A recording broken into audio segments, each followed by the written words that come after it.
Welcome to part 3. I think I forgot to update the title. I think it's part 4. But nevertheless, welcome to whatever part this is. Last week we had to stop because the rods we had here on the side, let me switch back, had here on the side were too long. I didn't cut them down.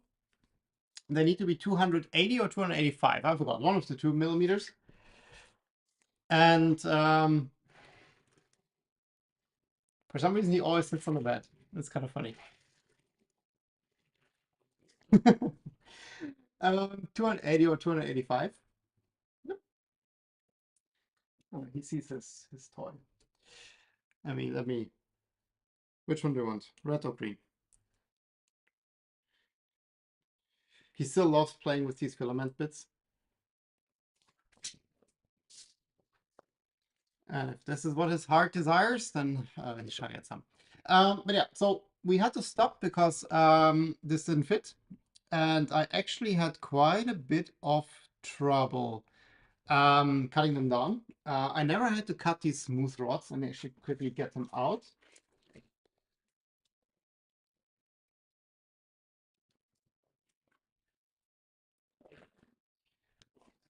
Get them out. I was very late today for the stream because of that. So I had to cut 4.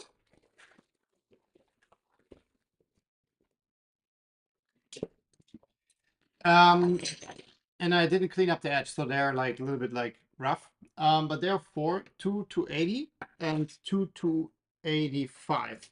And 280 are more like 75 than 80, to be honest. I'm not quite sure which one's which. I think these are for X, the 85s. And the shorter ones are for here. There's quite a lot of wiggle room, like with the length, like you don't have to cut them too precise. But yeah, I never had to cut them, and I naively expected that I can use like just like a metal hacksaw, but that did not work at all. As I found out very quickly, because like this is hardened steel, and if I would have rubbed my 2 brain cells together for like a second, I would have figured that it's hardened steel. So the only way to cut these is with the angle grinder, and I have a lot of tools. I don't have an angle grinder, of course. So my day got really hectic, really quick when I realized that, because I had to go to the hardware store and I rented the angle grinder for literally 25 minutes. And cut these down. I also cut down the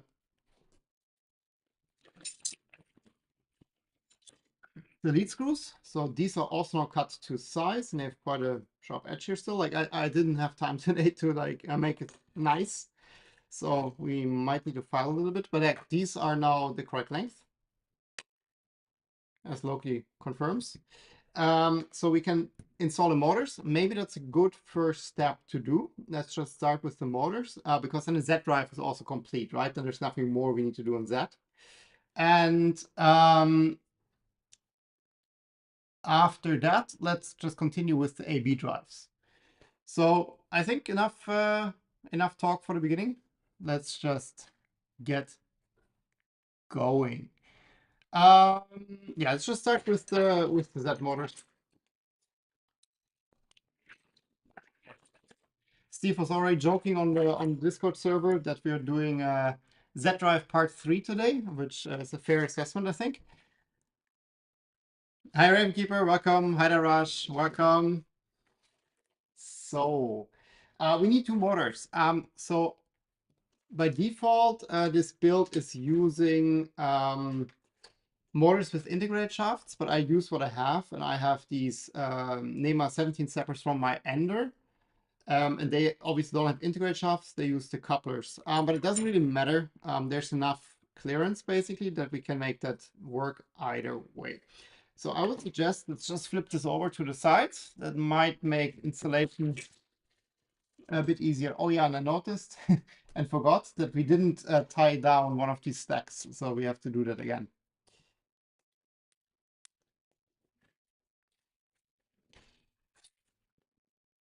I collect here. Okay, so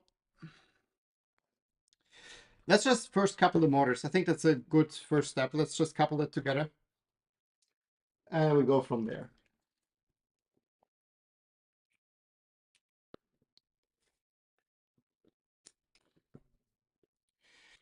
Let's see. So we need to roughly have this on this side.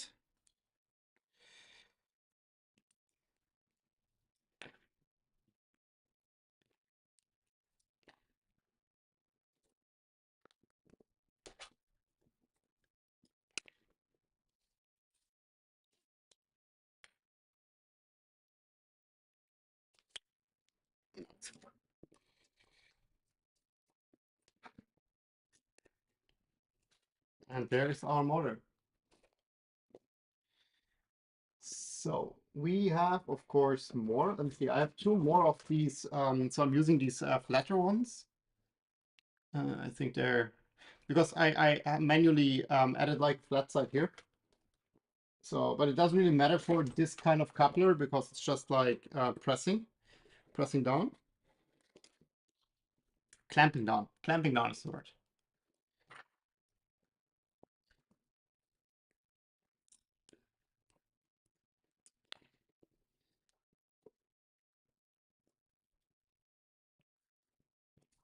Going. These have a little bit of like sharp edges on the bottom because I didn't file off the cut. How call it, like what's left from the metal cut. Yeah, and we noticed before that the connectors are facing out. So let's just keep that exactly in this way.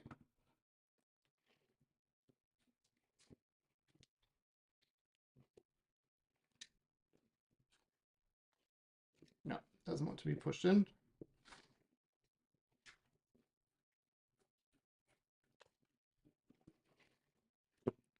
So this goes like that. Let me see if I didn't adjust the camera at all. So maybe I can just give you. You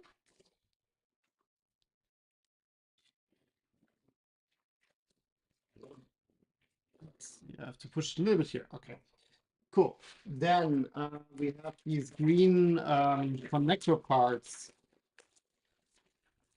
Since I think literally the first stream, and we realized we don't have the correct screws, and I really hope that the screws I got, because I didn't test them, are now the correct length. Let me also get this out. There should be one bag now with M320s. M320 is what we needed there.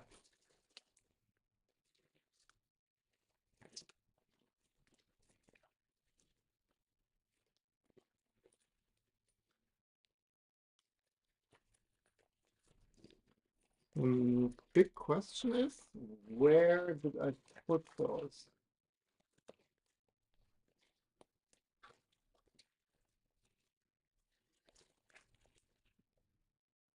Because they're not here. Uh-oh.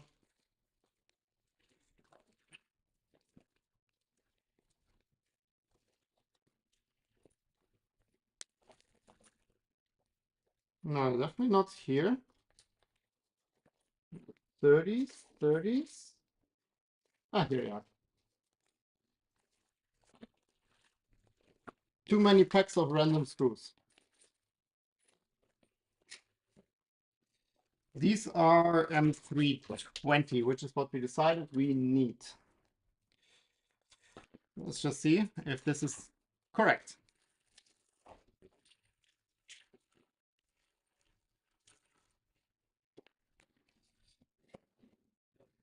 So just flip it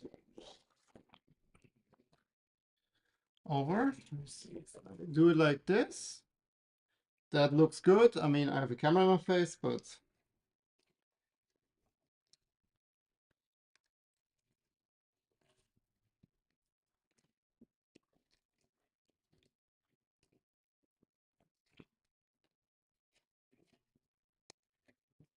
tricky part will be to line that.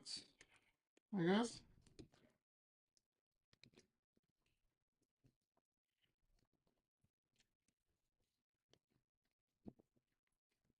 Yeah, now it's in perfect.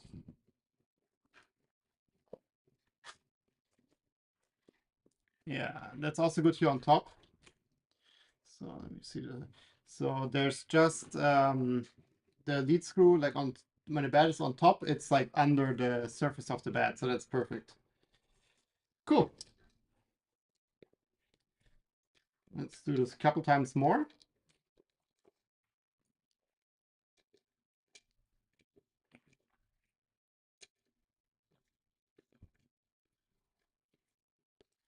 And we shouldn't make them too tight. I think we should actually use a thread locker here.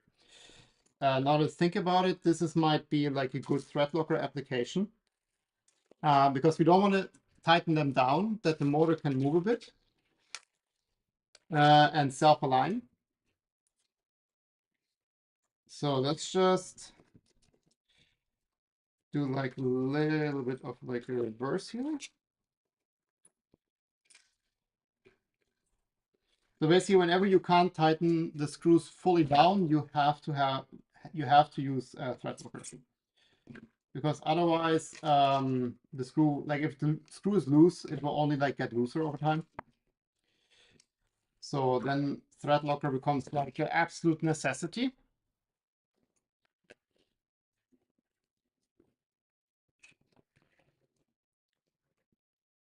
See if I can do it like this.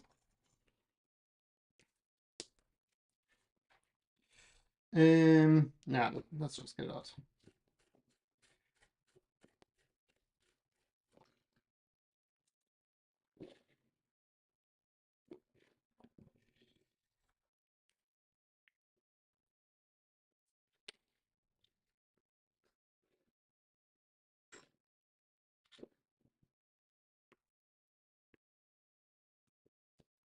And it's quite a healthy thread locker. Oh, I forgot the kitchen towel. Let me quickly grab my kitchen towel. 1 second.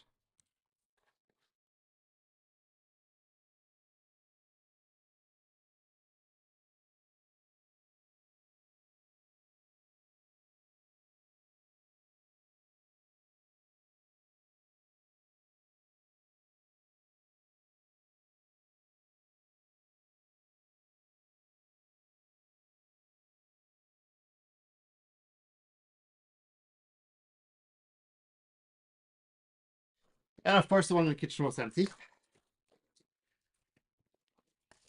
So I'll just quickly remove the thread lock from the top. So we pushed a little bit in the hole, that's enough. But we don't want to have it on the top because this contacts the ABS part. And the thread locker and ABS are not friends.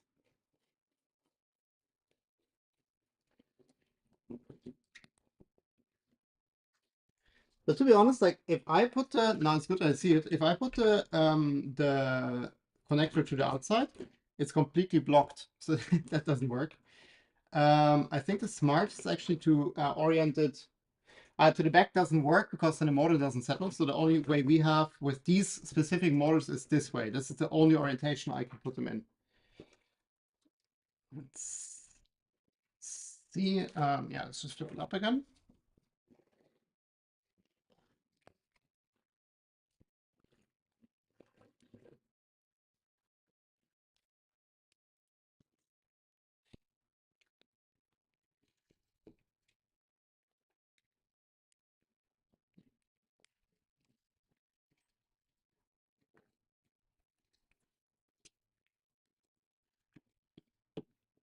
Okay, so you kind of want it like in a way that the motor can slide a tiny bit.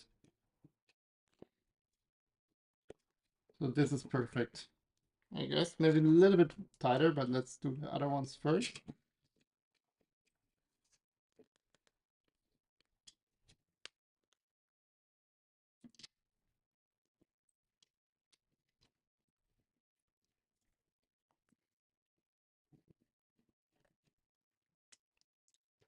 And with that in place, now also the bed doesn't fully fall anymore. So that's makes my life a little bit easier.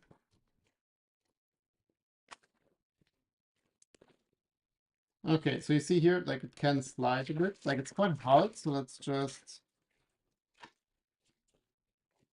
like it shouldn't like fully slide around, but it shouldn't be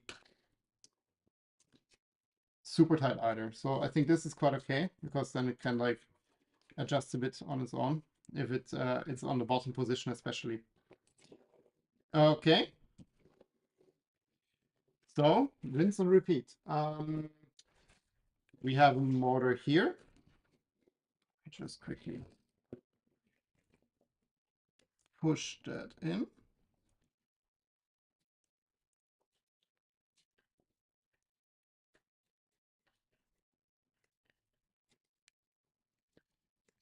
Roughly same as on the other side.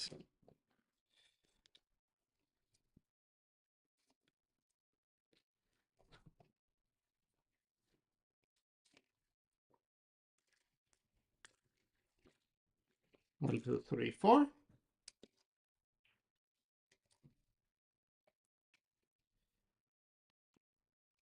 And then we can see if my assumption that the coupler here doesn't influence the bed motion at all is correct. Oh wait, I forgot the.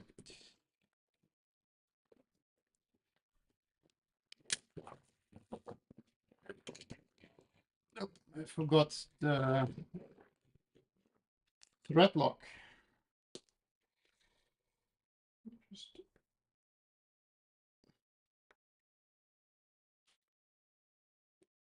So,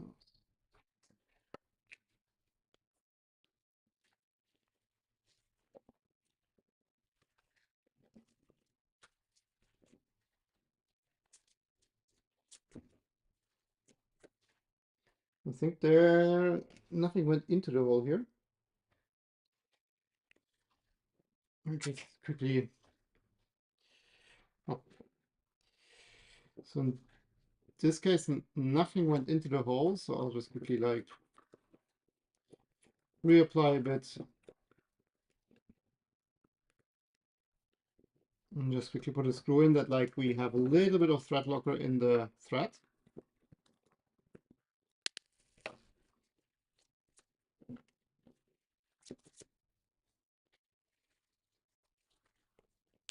Okay.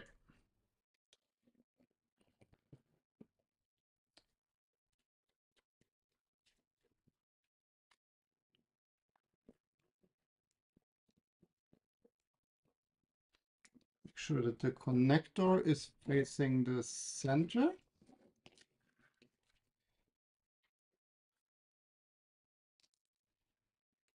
Yeah, it is.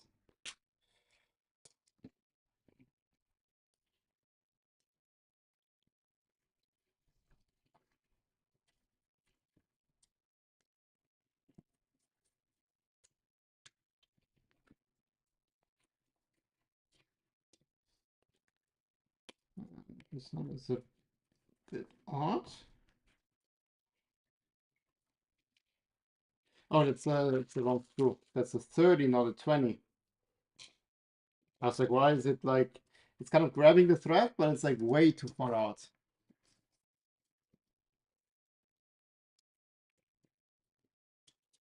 Okay, again, like we kind of want them tight, but like not super tight.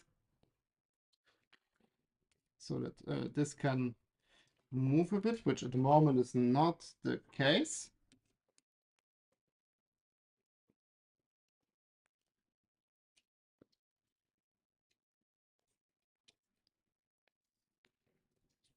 Yeah, just like this. Like it's like not like fluid motion or something, but just that this can adjust itself a bit. Okay.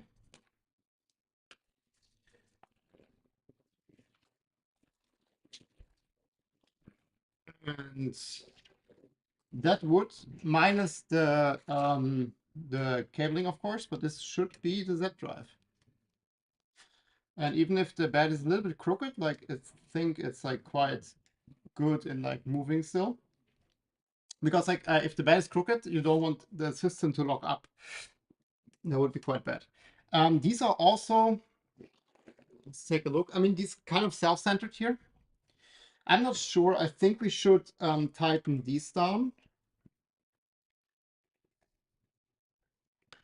because the nut already, by these I mean these two screws here, because the pom nut on the bottom can still like move a bit. Like this one, the pom nut is not fixed.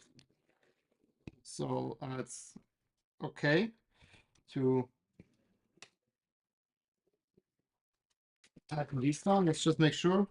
Exactly. So this one I now tightened down, but it's not exactly where it needs to be. So I should have tightened it down like while being on the bottom position here. So basically the Z lead screw, like you don't want it to be too restricted because then it will bind up, and if it binds up, you have a bad day. So basically the pom nut can adjust a little bit. It's on the bottom here, and the motor can adjust.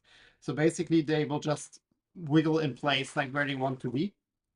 It's also because usually lead screws are not super 1000% straight. Just checking that this moves up smoothly without any hiccups. I think this looks good.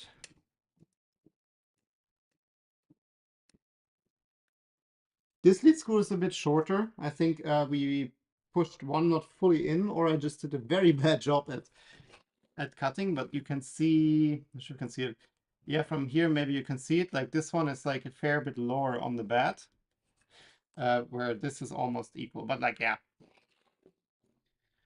I mean, we can technically resolve that quickly, but just pulling this one maybe out a bit. Loosen this.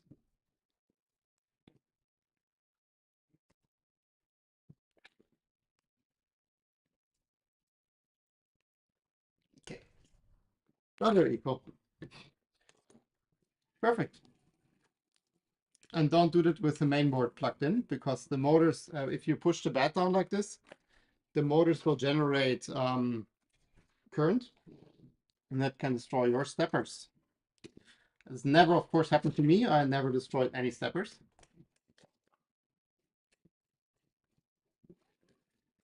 Yeah, perfect.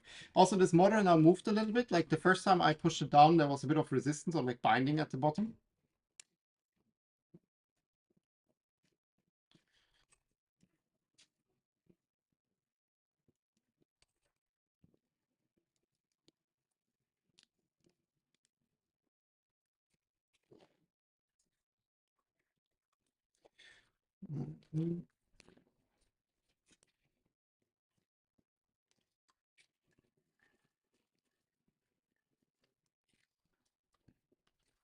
Yeah, this can self-adjust a bit. Okay, that's okay. Perfect. I think then this is the Z drive. I found the perfect spot to chill on the screws. Yeah. Okay, so then that concludes the Z drive. So yay, progress. And to be honest, like, oh, I also added between the streams, I added these like accent parts here under the corners. It looks quite cool. Like I really like this like black and green color combo. It's very cool. I like that. And like this is actually these parts here. These are not black. They are candy smoke gray. Okay, let's fix the stack here, and then move on to the rods. Ah, yeah. Now I can flip it over and it doesn't fall. Isn't that nice? So, oh, this was the horrible part. Let me quickly try if I can fiddle in the stack like this. So what happened basically that the screw here wasn't tight and fell out. That's kind of a, I guess, fun story. I have a very small kitchen and I made schnitzel, German schnitzel. And part of the process is you have to pound the meat. So because my kitchen is so small, I didn't have space anymore. So I was like pounding the meat here on the table, and then suddenly like I just heard like all the stacks, like the screw fall out and like a couple of washers and stuff. So it's, I guess, quite a good way of testing your work is just put the printer on a table and just smack the table. So let's see. I don't think this will work. Yeah, we have to quickly. The problem is like this nasty screw here. Um, the screw gives me nightmares.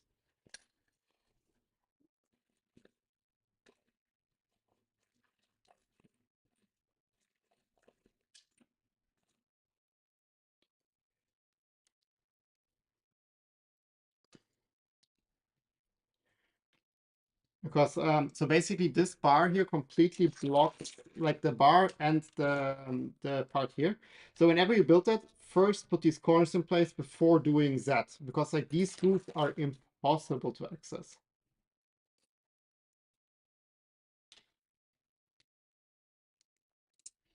To be honest, like would be worth like redesigning these parts with like small access hole maybe. Not sure. Okay, let's stack them up. So we have 0.5 millimeter washers instead of 1 millimeter washers. So we have washer to get to 1 millimeter. And by washer, I mean the shims. And then there's one washer. There's the second washer. Now we need to flip it over. Now let's not make the same mistake again. Let's secure this in place right away. Then around here on the corner, like this screw is okay to access because you can use the ball head of the Allen wrench.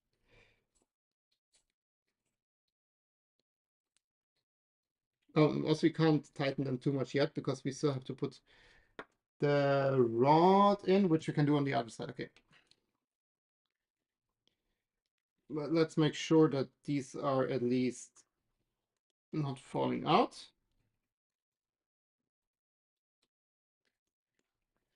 And it's such a cat. Like, of all the spaces he can be, like there's a lot of spots here he can be. This is the spot he chose.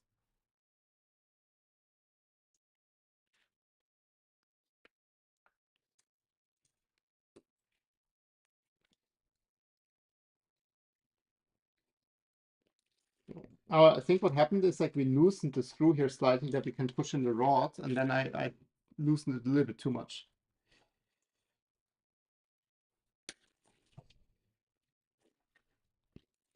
On this one we have to completely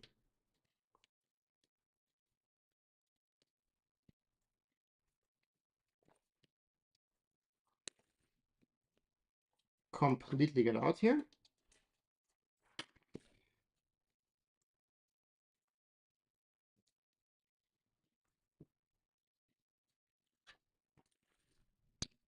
Okay, like this. Cool. Let's quickly check the fusion because I am not sure. So basically, we are now building this rod. Find in browser, isolate. So this is the bad boy, and this one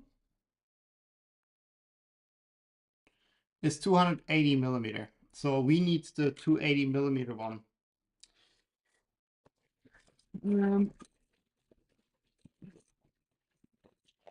Which of these is the shorter ones? So this is this one.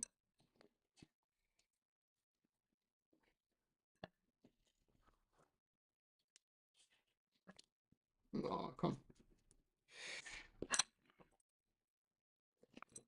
I fear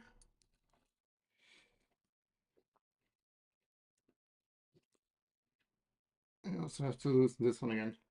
I thought I can push it in, but it's just not quite enough. We of course also have to first put the bearing on. I just want to do the test fit.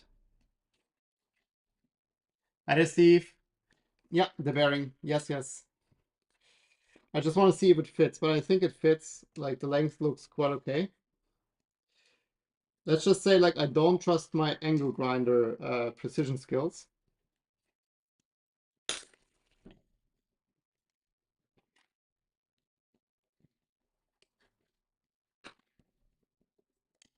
Yeah, okay. So now we can push it in.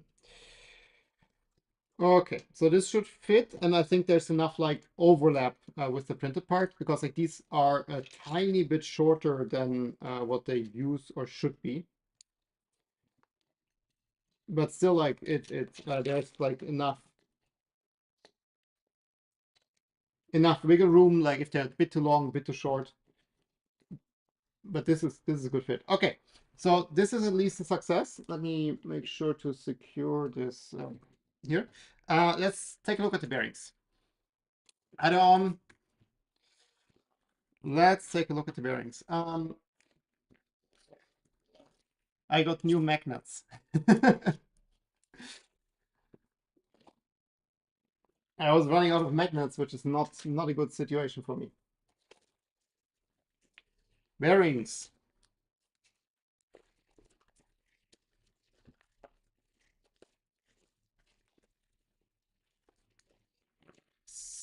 So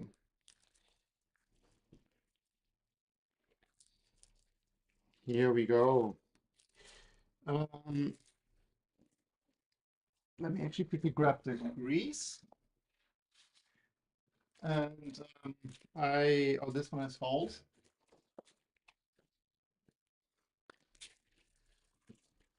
Do I have a bag that doesn't have holes?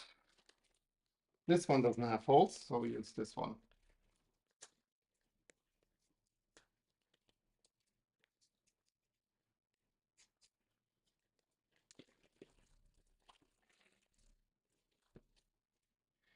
I kind of don't want to disturb the kitty, but I also fear he will be very interested in what we're doing here. Double check, this doesn't have holes.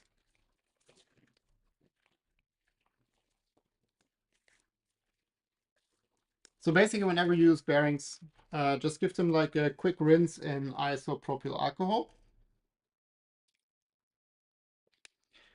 Because they always come with oil applied, basically, that's only for shipping. Okay, this has definitely holes. Let's be quick about this. So we just give them like a quick rinse. Yeah, that's what I feared.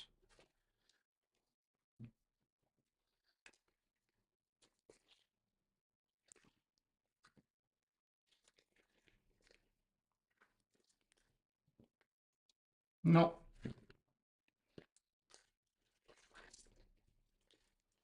This is good enough. And let me quickly toss this out. 1 second.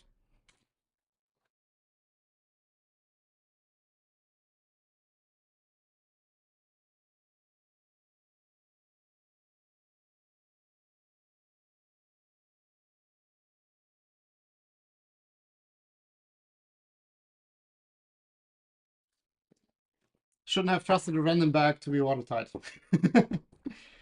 Another container is advisable. Okay. Let's get these dried up. Perfect. That's good for your health.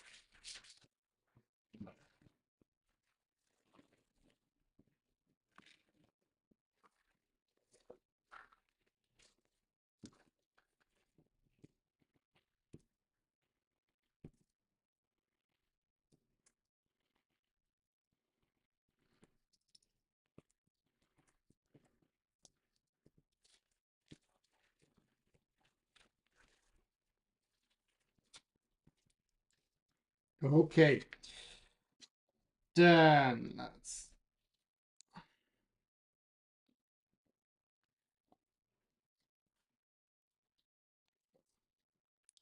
get this paper out. So there's one bad side here, which is the one I use the angle grinder to cut down. let's not use this. And I know Steve sent me this like very nice printables model, but I totally forgot to print that. And also it uses like I think a different type of applicator, so I'm not sure if that would work with what I have here. So we do it the boring old way.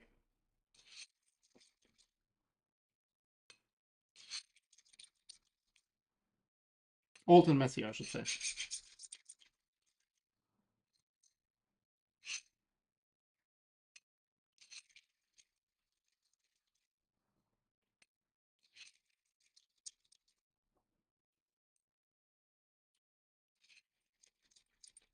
I'm 600% over the original budget. Yep, that is usually how it goes on.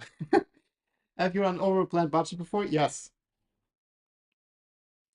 This printer was supposed to be very cheap because I was like, oh, I have all the parts except for like a bit. So I think the original budget for this printer was like the parts I had plus maybe I think like I had the AliExpress card for like 80, 90 euros, something like that. But now, I mean, we all know printed filament is free, right? Filament is free, so we don't count filament.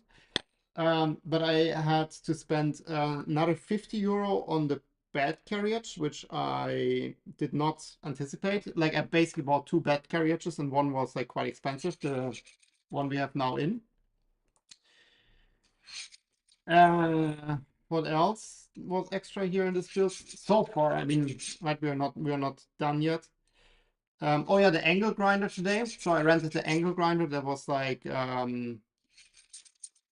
I think I paid 18 euros in, or no, 15 euros I paid in the end for the angle grinder. And oh, 18. I also had to buy like cutting disc. So there's more like on this. Oh, the screws I had to order extra. I ordered wrong screws because the fusion was mislabeled. That was like another 15 euros. So I think like I'm easily at 200% for this print thus far. For this print for this build thus far, and I'm nowhere close to the end. So I think that's quite easy to do on.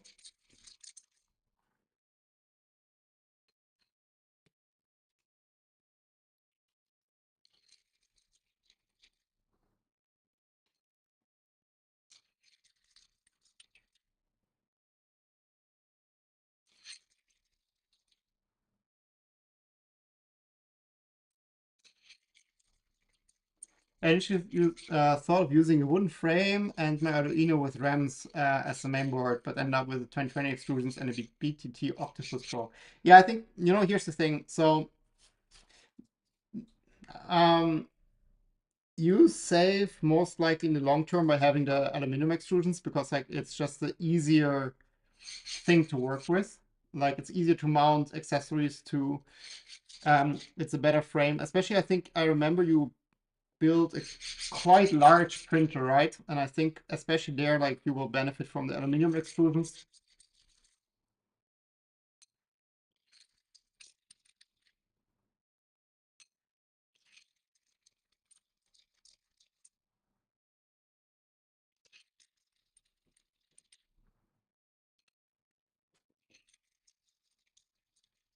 These bearings are a lot nicer than the one I had before for the Foreman.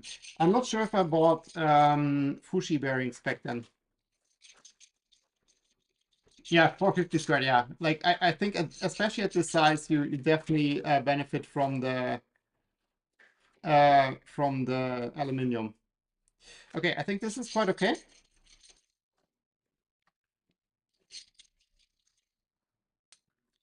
Let me clean up the mess a bit.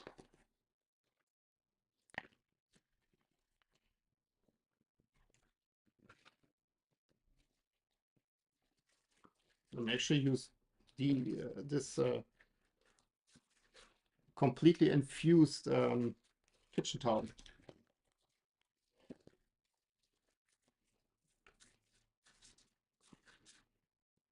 Just to clean the exterior.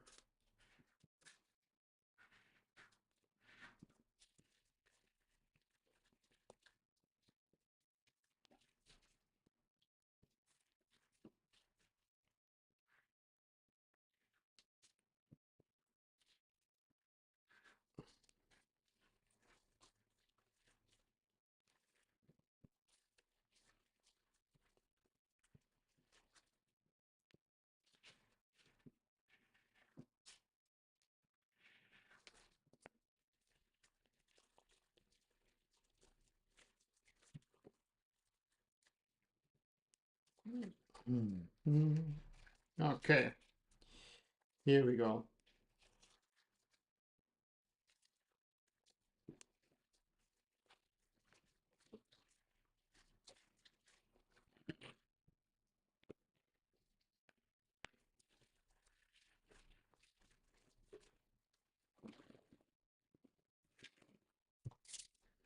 Perfect. So, yeah, I don't think we need to sort them or something. I think they're like really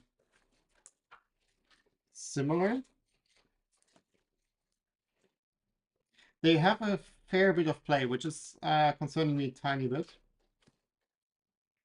And they're all about the same, so let's just pick one.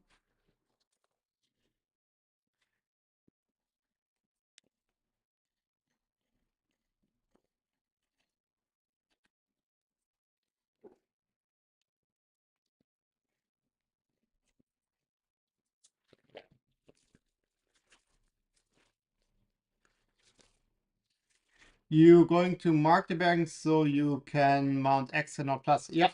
That's actually like a good thing. That is something we can do now easily. Yeah. Thank you for the reminder, Steve.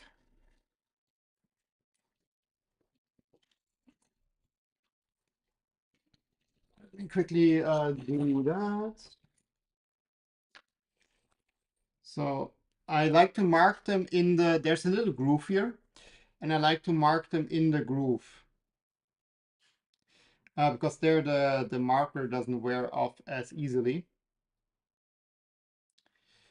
So basically why we do that is what Steve pointed out. So there are like 4 rows of balls in here. So at the moment I'm holding it like the one here, one here, one here, one here. And when you put them on the rod, you kind of want to have none of them perfectly on the top. Because if you have one row perfectly on top, all the weight basically will be on this one row. So this will wear a lot quicker than if you have it like an X shape. Then 2 balls on each side connect basically, or like 2 rows of balls connect. Let's quickly mark these 2.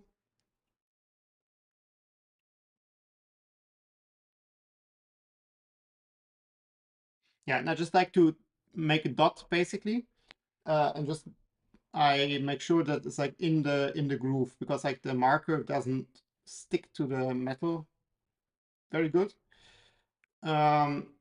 So in the groove it's just a bit protected.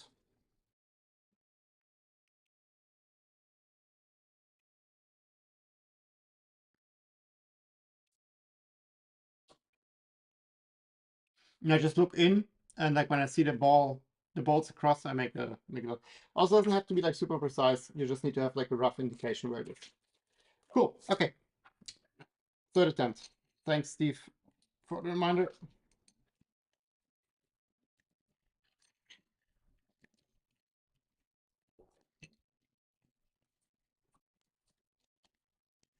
Okay.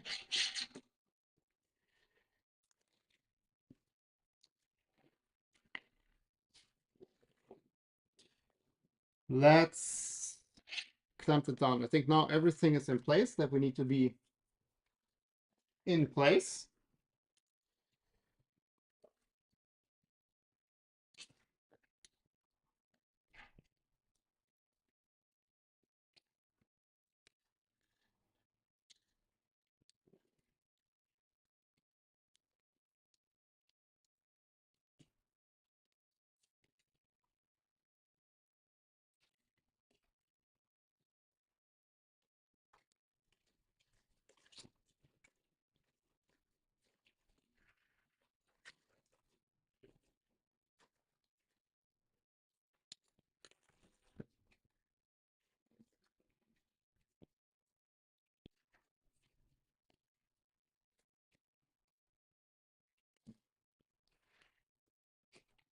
Okay.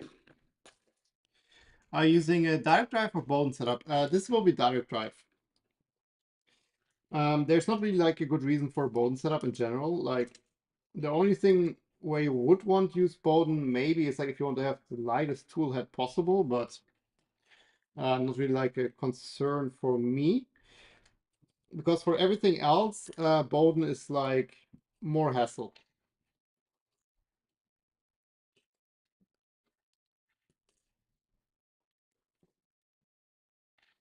As much hassle as this screw.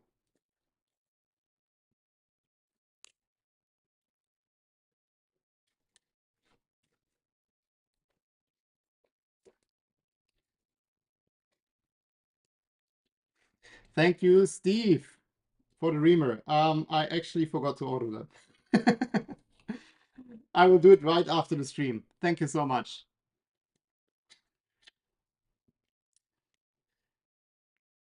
I will see if I can find the British manufacturer for those.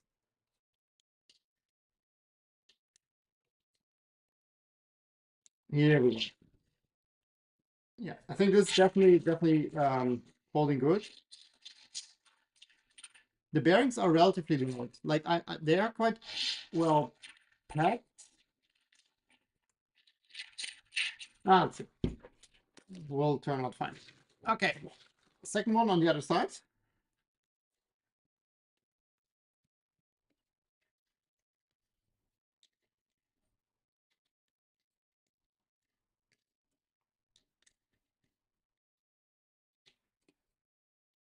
Yeah, I checked the panels. They're still not going.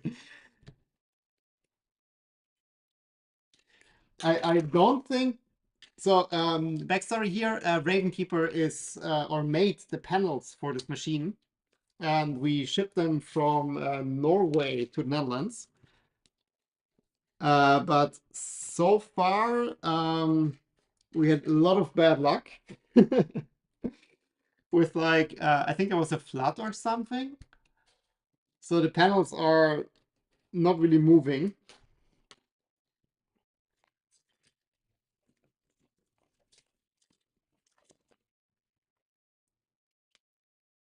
So I make sure to not push the bearing over the bad edge to not damage the balls or like push a ball out.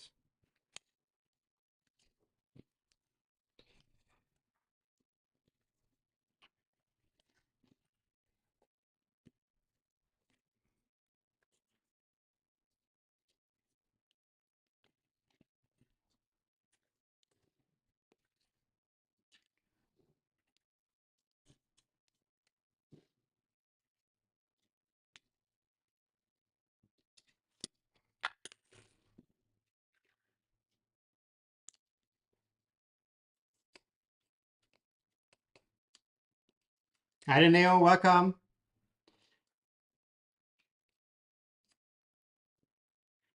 They're waiting for the cake bribe, yeah. That's why the shipping was so cheap. They expect some cake.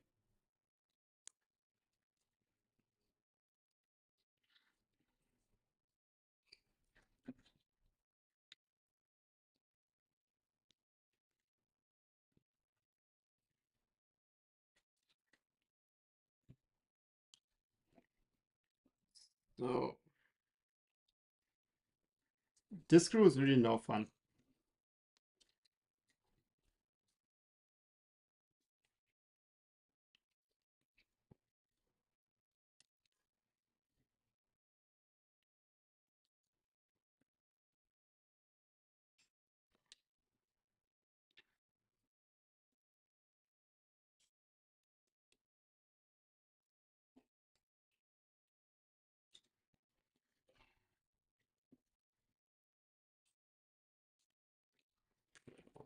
Okay, I think that's good. Let's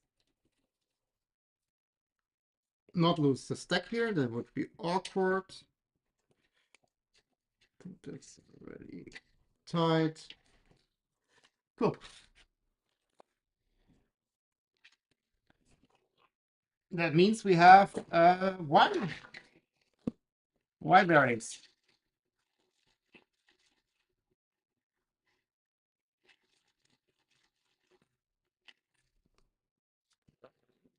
Okay, let's see what's next.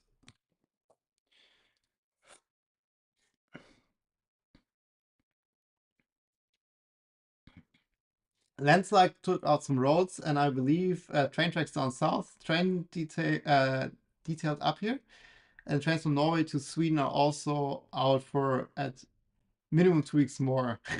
God, that sounds horrible.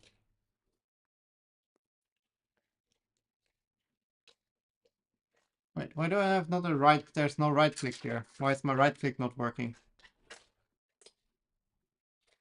Fusion, what are you doing?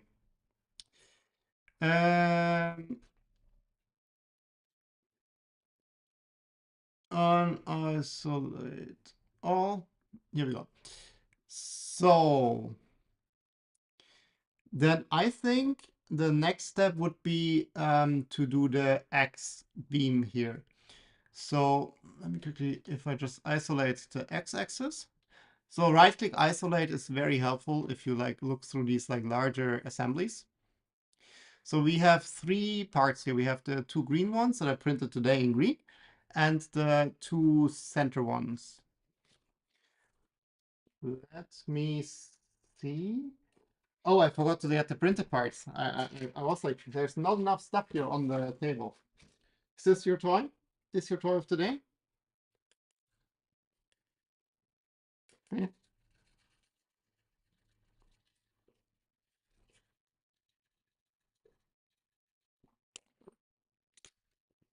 He caught the filament. Okay, let me quickly grab the print parts. 1 second.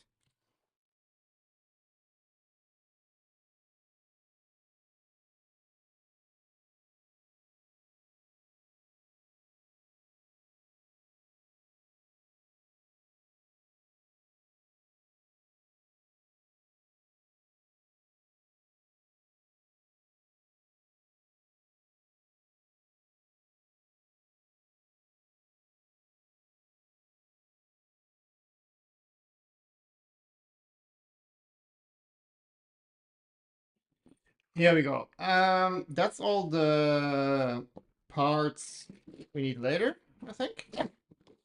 These are all electronic parts. And these are the parts we need later. I think. Let's see. So, how does this look like?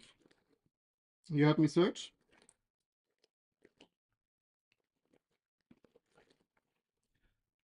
I think this is one. This is the opposite side.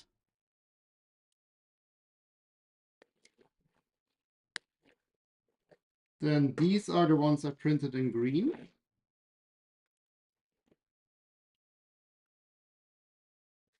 Yeah.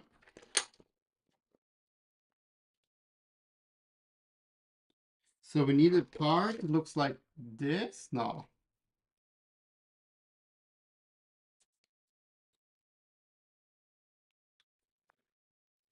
Oh, these must be the bottom ones.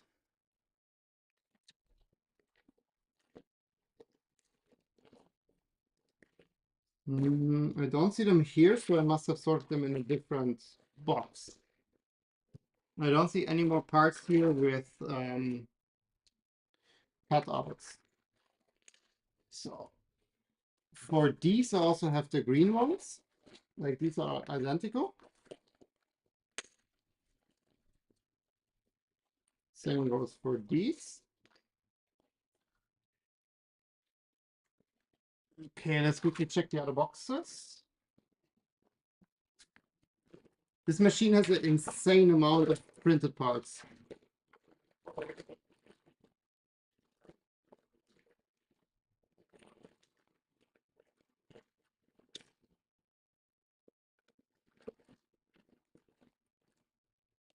Not in here.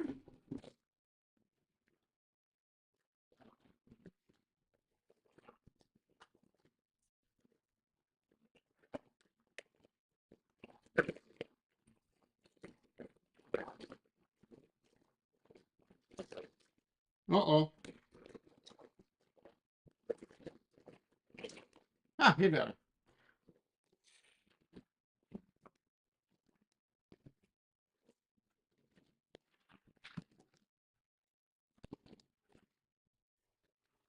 Well, we have to clean them up. Like these parts needed supports for some reason. Like there was no orientation you could print them in without support, so we need to quickly clean them up.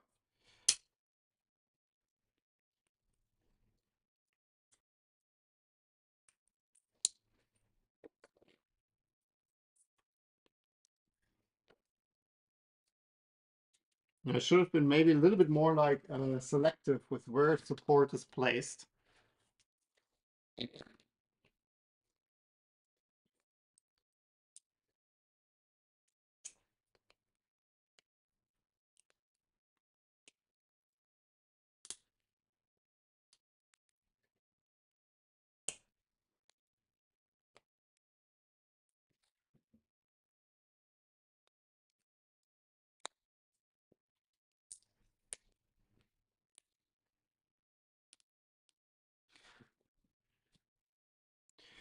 Oh God, shit.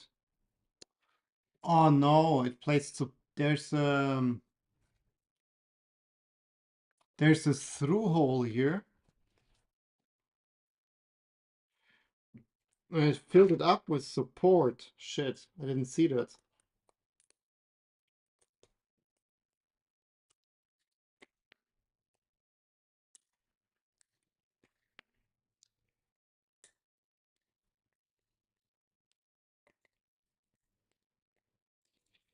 Well, that means we need to have some extra digging here.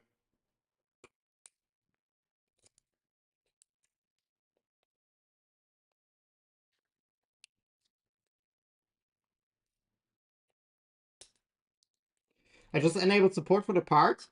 Seemingly, I didn't specify touching build plate.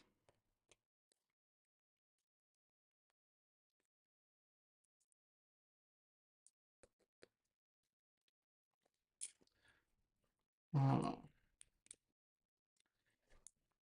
Honestly, I think I have to reprint those. I didn't check them after they came out of the printer.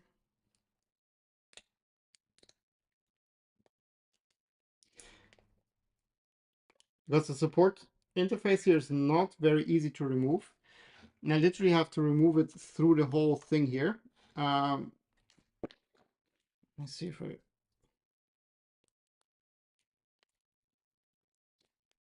It's very hard to remove.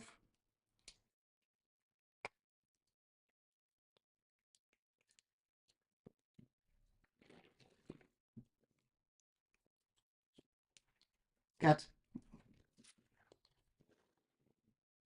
Don't eat this, please. Yeah. Let me try maybe with tweezers.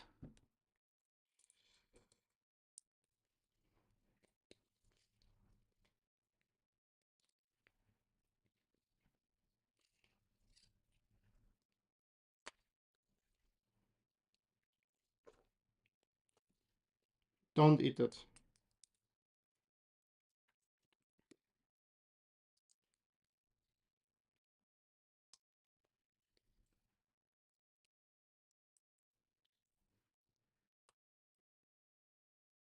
Yeah, it's really difficult.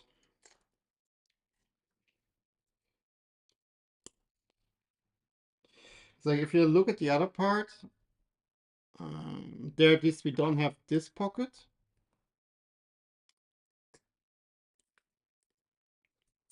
But we need this to rerun, like there's a belt in there.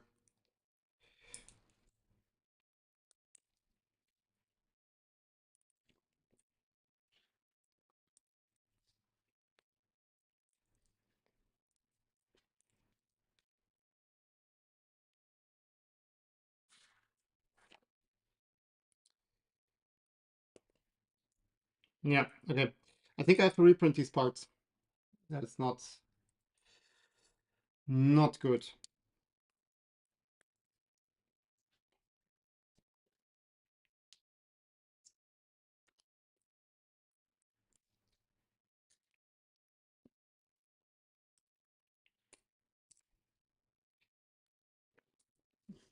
1 second, let me quickly. Cat, that's not for you to eat.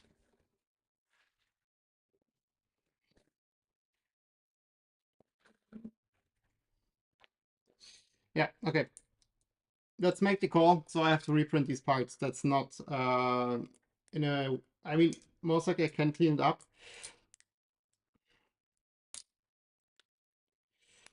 I mean, this came out now clean. Okay, give me like another 2 minutes to like maybe.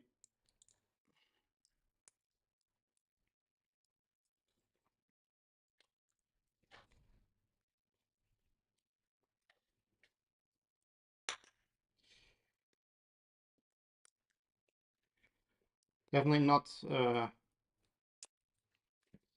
best.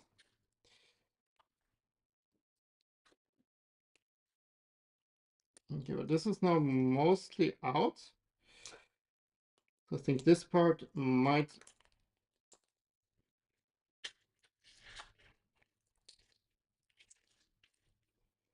Yeah, this should be usable.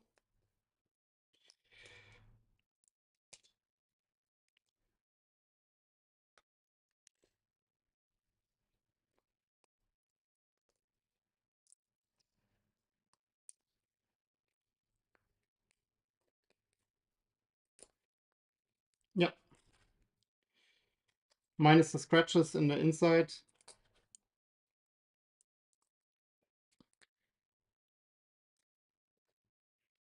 This is.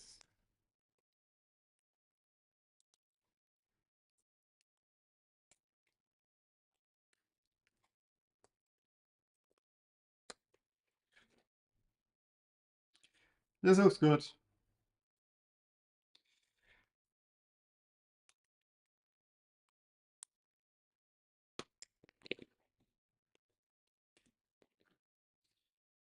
Wow, fun.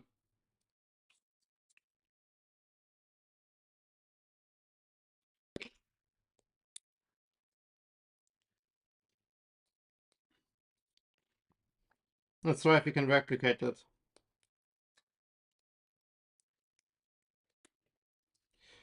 Sorry for that.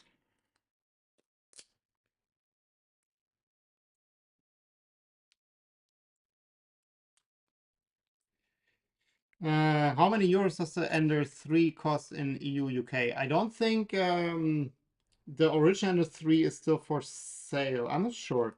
When I bought mine, it was like for Ender 3 Pro, and that was like years ago. It was like 220 euros.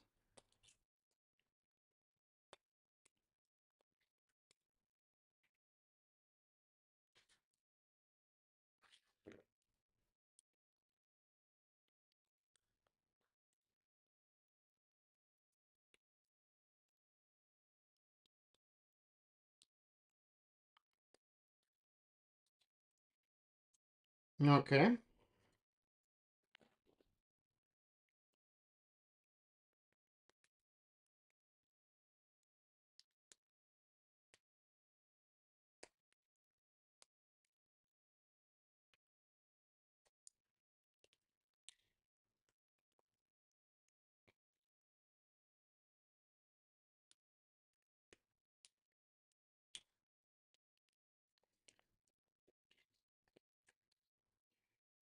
I mean, all it needed support was this like small area here.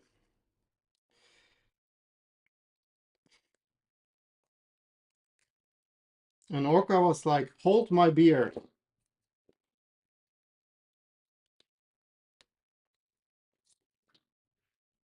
Let me support everything.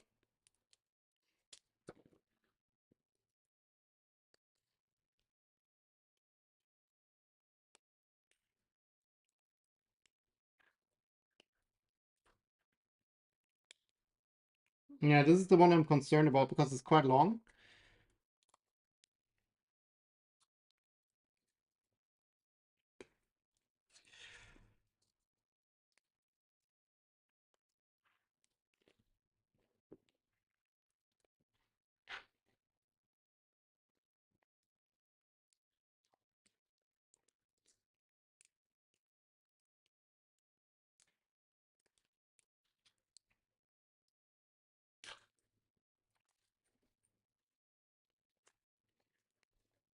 Yeah.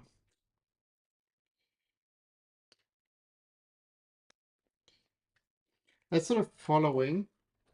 So I think this one is definitely a reprint because I don't get the support out of this like channel here. Like it's very hard to get out. Uh, let's continue. I will use this part. That means we can't put the belts in today.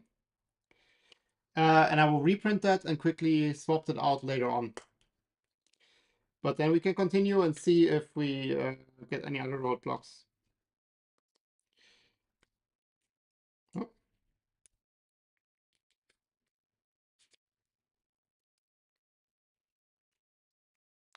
right, I have a breakthrough here.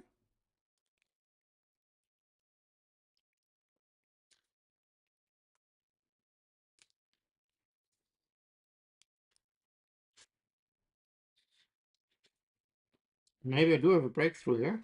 1 second.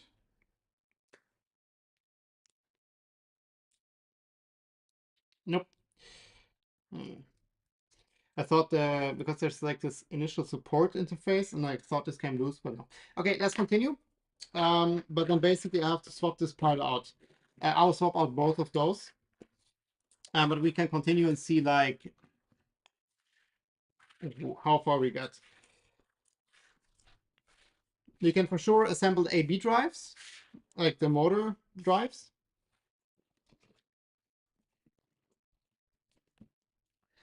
On what happened to the performance works by? Well, you see the leftovers here.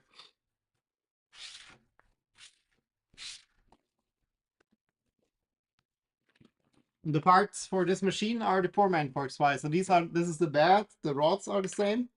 Um, I basically just pulled the plug on that project because I couldn't figure out the issues. At some point I was just like, okay, time to move on. Okay, looking at this one here now. The fusion part is the broken one here. Then we have one of these green ones on top. I think they are identical. Then we have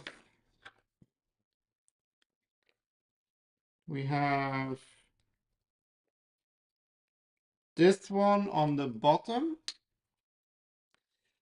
And then we have the green one on the bottom again. So this is the stack we have. There are 2 M5 screws that basically go through entire part, and we have 2 M5 hex nuts on the bottom. Let me see, what are you? It says M5 550 flat nut. Loki, can I have some of the parts? So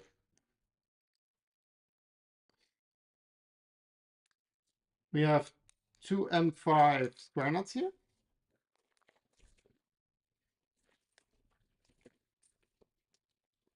Yeah, and here are the M550s.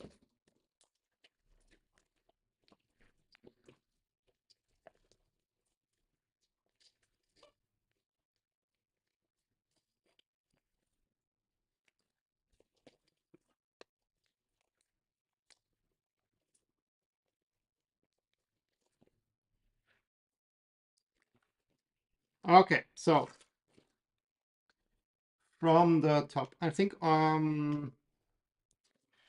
there's one. Also, there's one bearing stack on the back and the toothed idler on the front.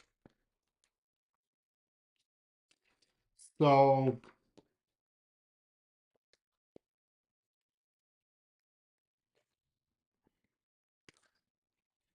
putting it together. So these two here. Then we have a bearing stack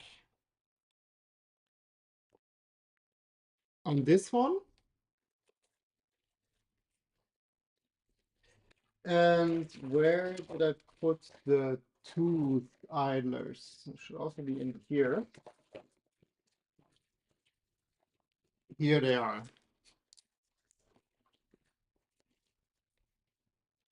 So the toothed idler goes here. And I don't think they have any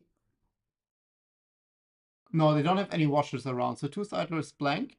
And then on the back, the bearing stack has two washers. It's like a dragon protecting its gold.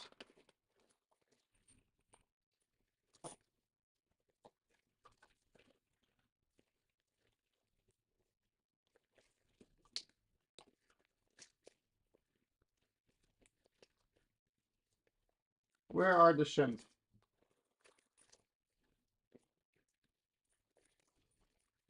Did you eat the shrimps, Loki?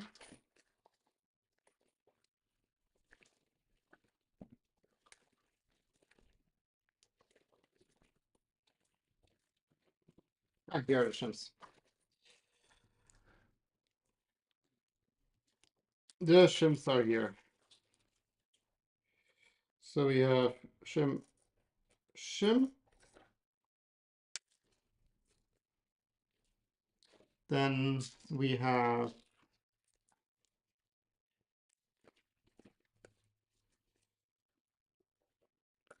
bearing, bearing, shim, shim. Then the bottom part, I think, is this one. Yeah, that seems to fit. And then we have, oh, not this one, this one.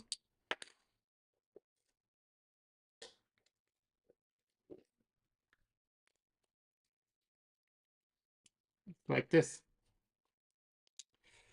And this is our XY joint. Of course, we need to assemble it around the bearing. So let's give that a shot. Let me quickly see. The front idler is obviously to be here. So this is around this one here.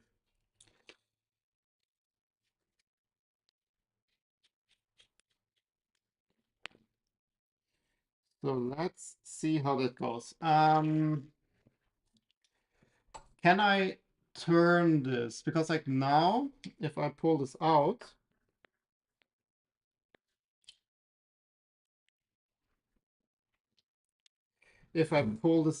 everything falls apart, of course.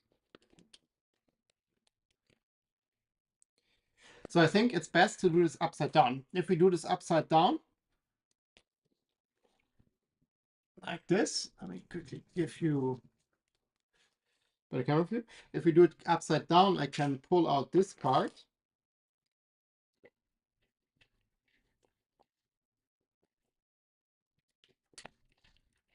Like this, now it's in. And now we can put this, wait, is it this one? Shit, which part was it now? No, it must be this one. We can put this back together like this.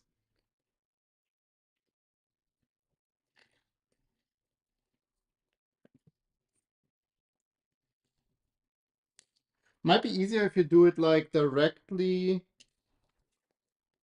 when installing the rod. I'm not going to take the rods off again, but I think the order here might be easier if you do this with the rods.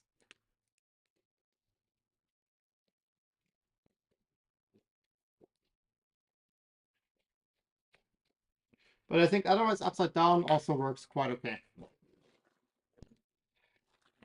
So let's do the other side.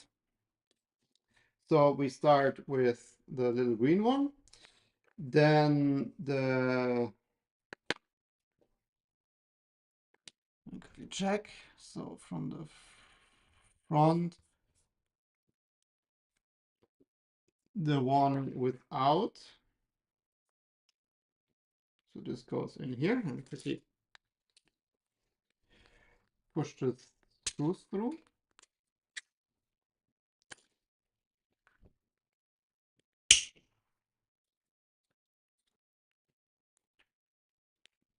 Here we go.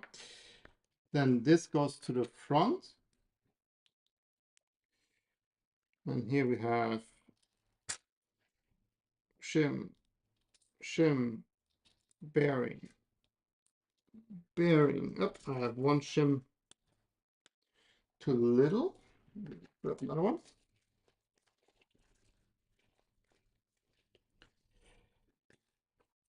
And then this goes on top, which does that go on top?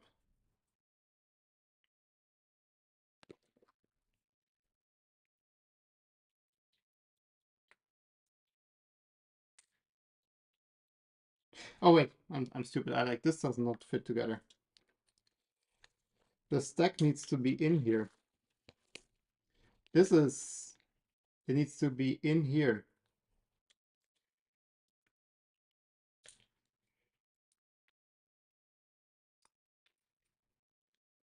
That is nice.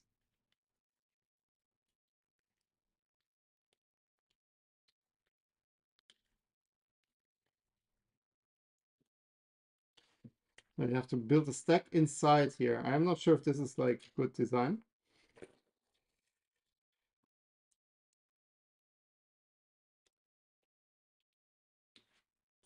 Especially for me having like to push in two shims on top of each other.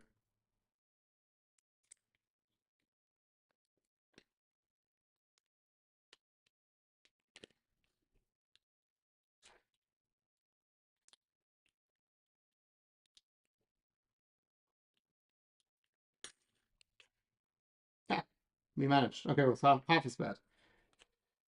Okay. There's stupid. Yes, Steve, I will buy the reamer.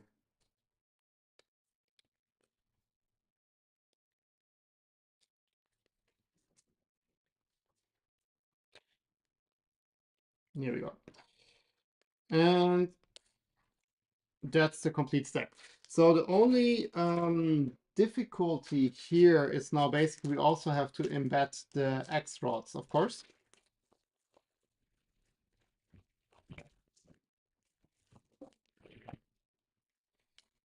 So we kind of have to maneuver this part in. I mean, I don't have to do this yet because we also have to still put it in. Come on. Here we go.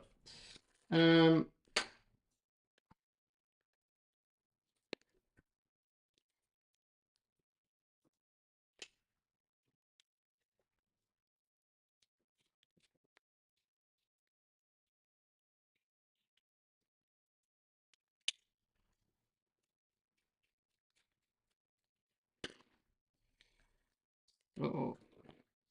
We have to maneuver these rods in here too. So this will be a bit tricky. Let's see. So I hope this is not. Yeah, so this one we can rotate a bit.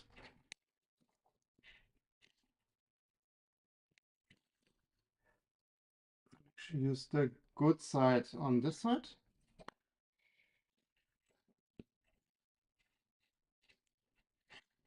I think I have to loosen the screws a bit more.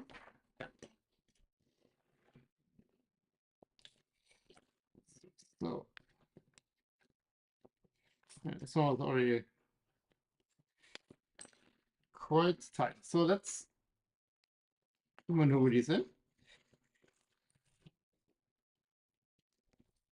Okay, that's number one.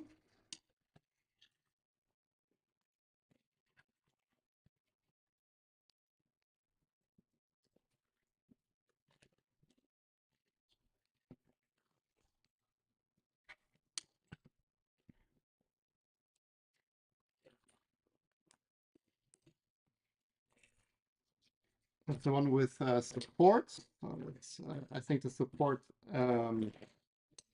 interface makes this a bit more tight here. I think there's still a bit of support here.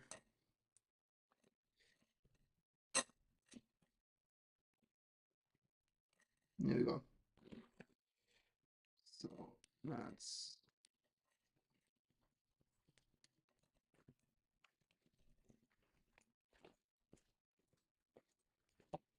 Here we go. I did lose my square nuts. So let's quickly put them back in. Not tightening this yet, just like that the thing doesn't fall apart. I lost the M5 knot as I set it.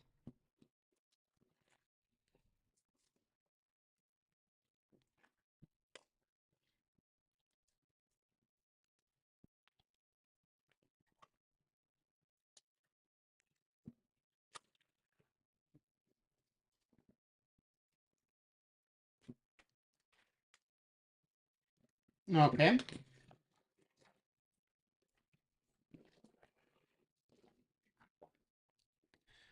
So these are in. Yeah, I'm really not sure about the order. I think I'm doing it like in the most stupid order possible.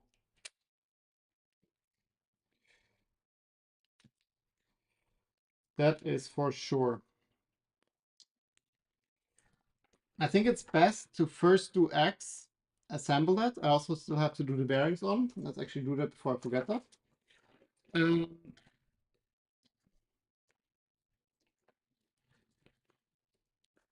I think you need to really assemble this whole thing. You need to put it in one go.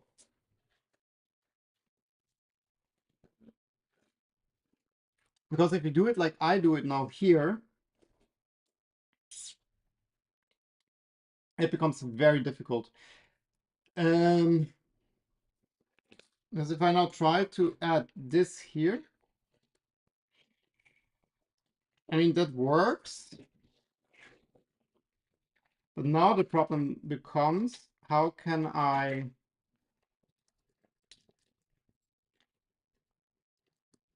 get these rods in here? And the answer is I can't really do that.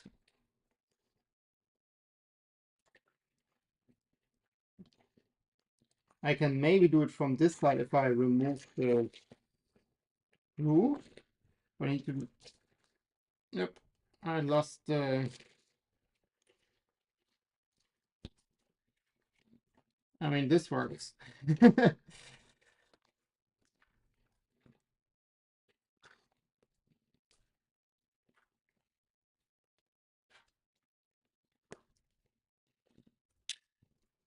Well, I mean, it's in. I did lose the front idler, which rolled over there. Let me grab that. 1 second.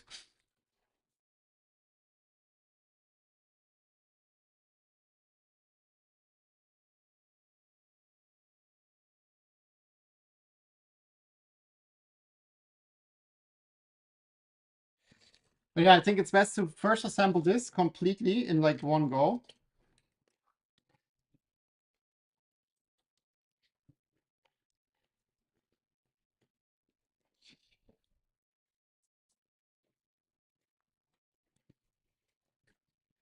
Because this is like really not ideal like this.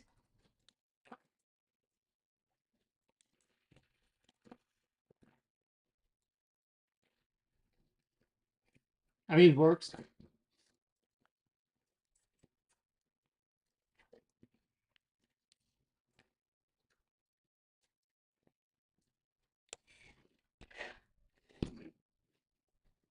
Put this on the side. It works, but it's not fun. What was that?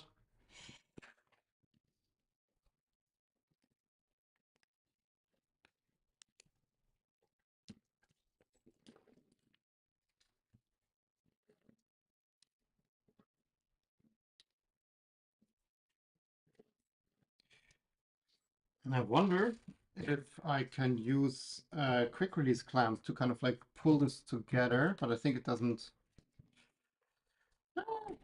Kind of.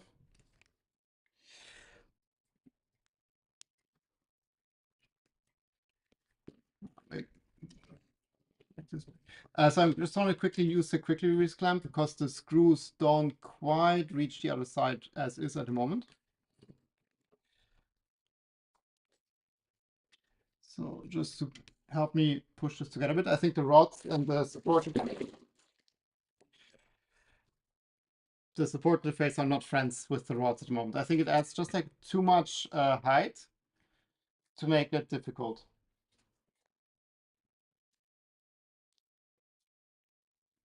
Where are we going?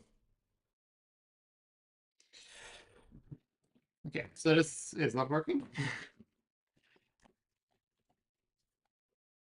No! Did I not talk about the X bearings, Steve? Did I not talk about the X bearings? What are you doing?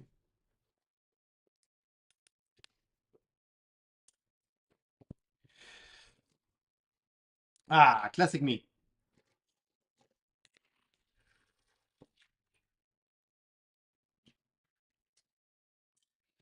It's like I talk about X bearings and then I don't do it.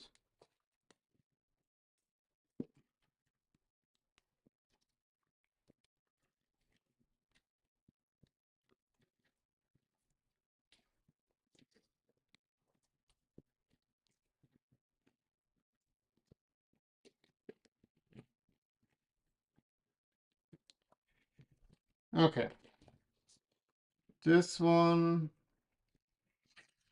can go in.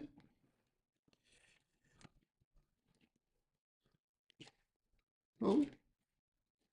Whew, almost lost my stack.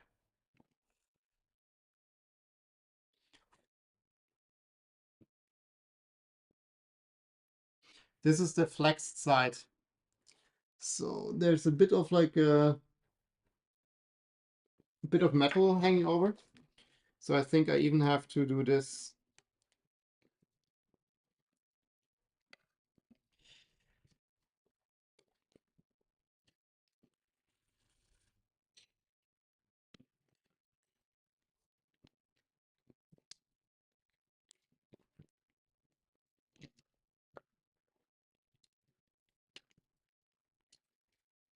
The M555 here are not super long, like they barely reach the other side.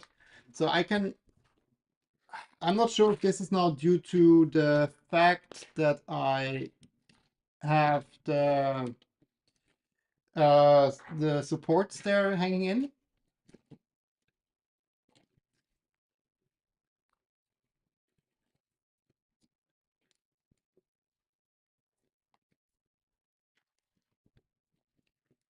Okay.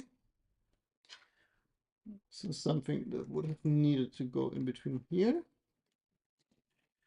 Okay, but now I think we have it.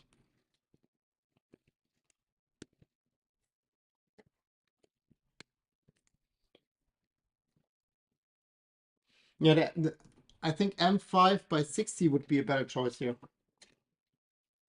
Because if I show you, like on this side,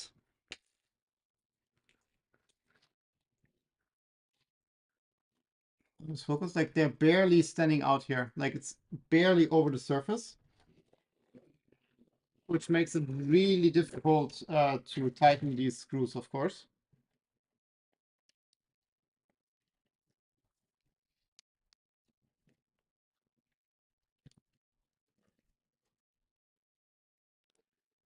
Wait, where's the second? There was another M5 nut here.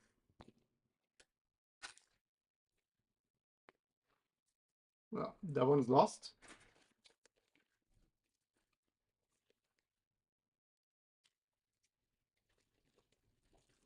Oh, I do have some other square M5 nuts I see now. These are M5, right? Yeah.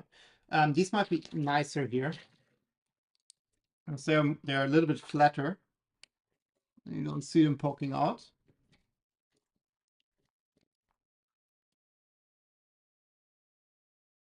And I didn't make sure the X bearings are mounted X. Ah, Steve, yeah. Well, let's correct that. I'm very goal-minded here right now. Trying to make sure this all comes together, that I forget all the important things. Okay, this one is actually kinda.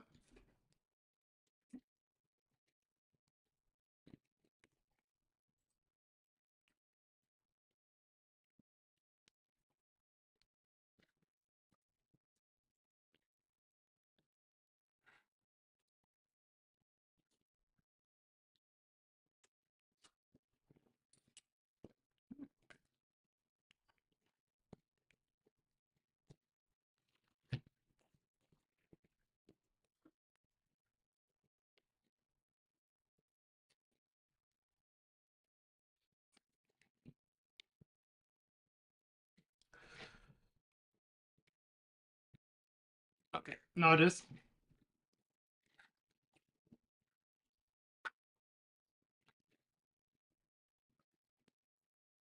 Now it is.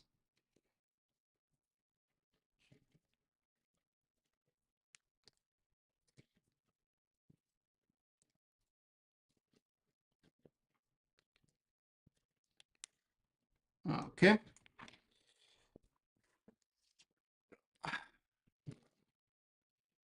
Not sure how often I will drop this. Oh, sorry, I was so zoomed in. Almost dropped it the third time. Okay.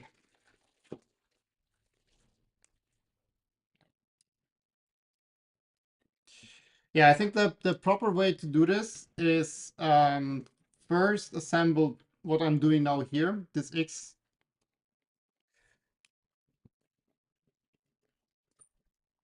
And then you can place that whole X and on the two Y beams and then put the Y beams in. I think that's the proper way of operation.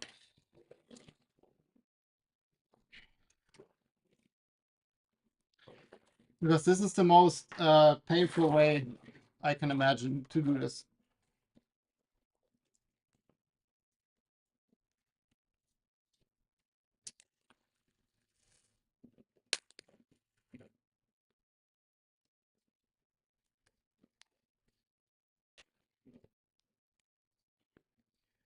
Yeah, this one is actually perfect plus. So exactly what we not want.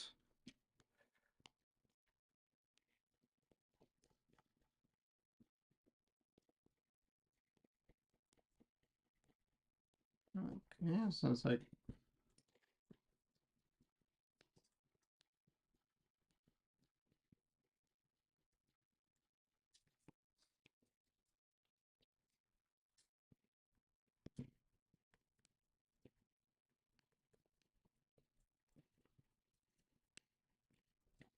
this.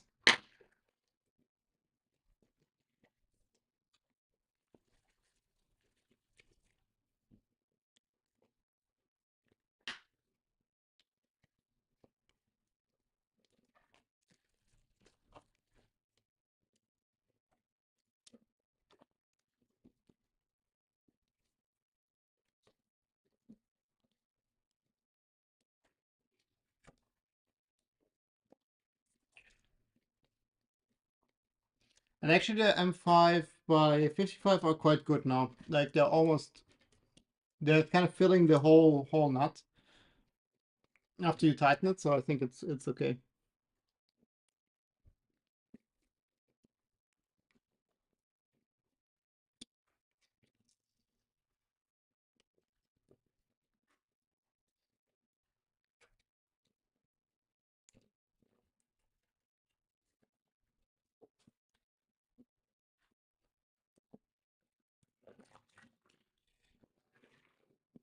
Okay, technically,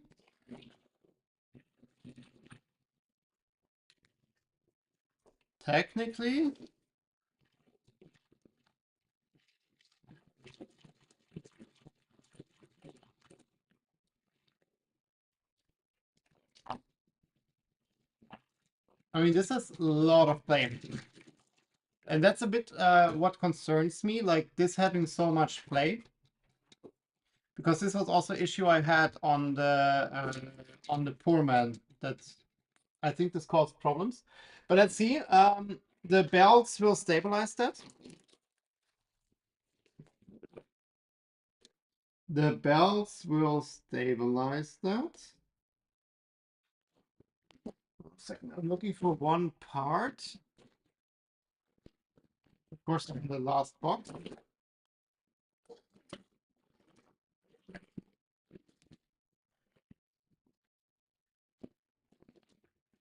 Which is this one? Which is the tool head? Just to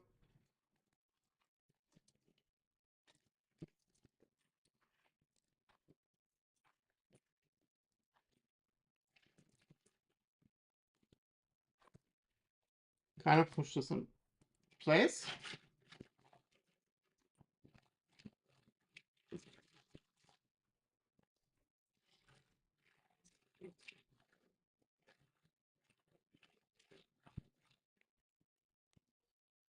So I think this would be our motion system. The good thing is like it clears the screws here. Oh, shouldn't have said that. This screw it kind of fits. Let me see if I can put this in a little bit more.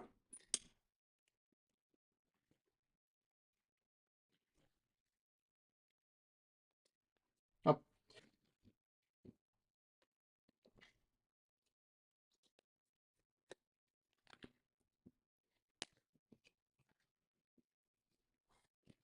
No, I think I have to shorten the lead screw here like another 5 millimeters or so. It just hits. So I think if you like print on the just on the edge of the bed, like this might be a problem. So I need to shorten these lead screws like another 5 millimeters.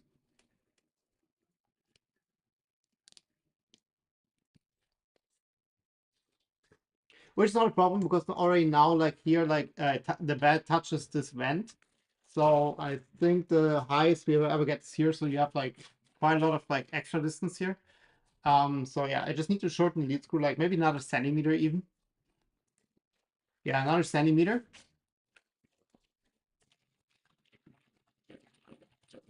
Okay, so I'm a bit concerned just from the motion system because we have a lot of wiggle around this axis. Use a longer screw to pull the parts together. Yeah, I think you could do that for the beginning, but for now, like it worked quite okay with the M555. Like these are now all like nice and tight. Yeah, but my concern is a bit this, and this is what I feared would be the case, because we have here two LMU8 bearings here, and they don't give a lot of stability in the rotation. So you have a lot of wiggle here. Like if I hold this, I'm not sure if we can show you, but yeah, it basically rotates around the axis here. And that was a problem I faced with the poor man. And let's see. So if this turns out to be a problem, the solution is to replace the bearings here on left and right with LMU8LUU. So the longer bearings that have double the width, that will like remove this wiggle. This would mean we lose a tiny bit of print space, most likely, not on the back, but in the front we might lose a bit. Because, I mean, technically we can also just extend the bearings towards the back, so that wouldn't be a problem. Yeah, let's see. Future problems. But that's one thing I'm concerned about regarding print quality.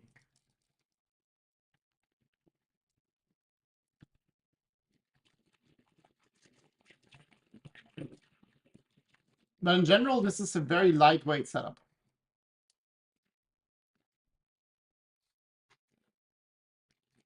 Okay, then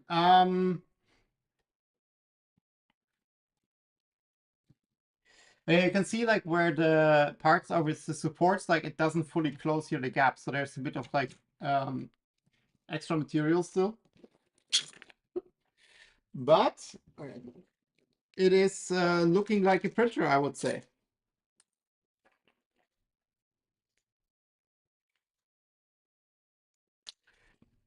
These parts are no longer needed.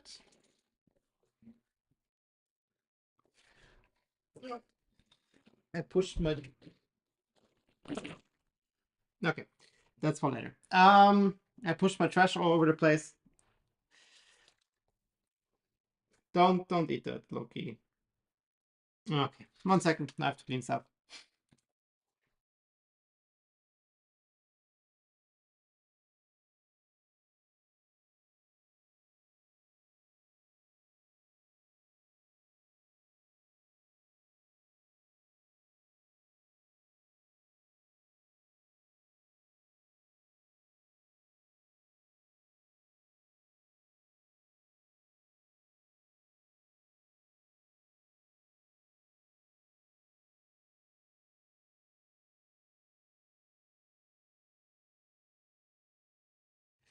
Okay, so then let's check. Logically, next step would be to have the AB drives on the back here. So let's check them out, because then we are basically in a point where we could technically add the belts if I wouldn't have had this like mixed up part here.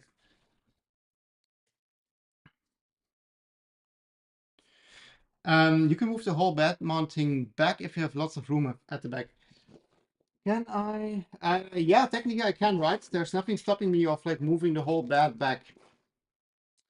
That's something we can. I would leave that, Steve, for now, because I positioned that as it is positioned in the cat. I think that's something we need to figure out later when the nozzle is in here. Like, where exactly is the nozzle? I assume it's here. So at the moment we would have like, I would say like an extra centimeter. Yeah, maybe like 2 fingers extra here at the back. Um, Actually quite a bit, like maybe 2.5 fingers. Assuming the nozzle is centered to the vents here. And on the front, we also have a tiny bit of over travel. Like the nozzle is just on the edge here. It's just on the edge. So I think this is fine. But this is quite good if we have so much over travel here on the back, because it gives us the opportunity to have a brush. If we would add the longer bearings though, we would end up directly on the bed. So I think the over travel would just go away. So if I have like another 2 fingers here, we would lose basically the over travel on the back, which, yeah, a bit of a shame. We don't have over travel on the sides, I think. So if we then would want a brush or something, we would need to have a servo again that moves that in. The good thing is we have tons of space here on the back to install such a servo, right? So there's like ample mounting opportunities here. So let's see. Future problems. Okay. Let's look at the whole machine. And what I want to look at now are these parts here, which is drive R. Let's just isolate drive R. So this is what we are looking at now. So there are 3 parts.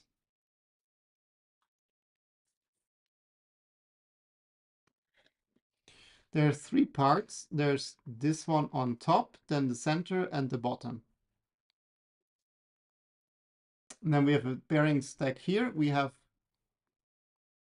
this green part there. We have no clue what this is. We need to check that. And then we have the green center part here, which is the tensioner and the motor. So let's just put that together. And let's start with finding the parts.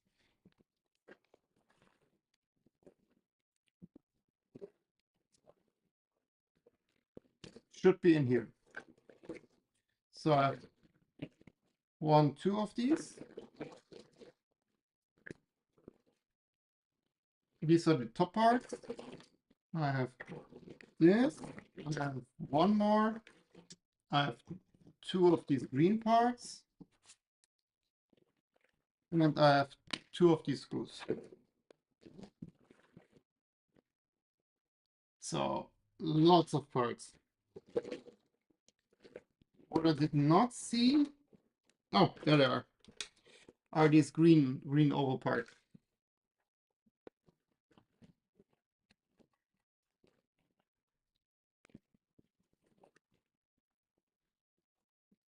Oh, Steve, there's also the spool in the back. So I'm not sure if we can move the back assembly, the bed assembly back with the spool there. Okay, let's see. So 2 parts always belong together. Let's not these 2. These 2 fit together. And these 2 fit together. Okay. Then for the top,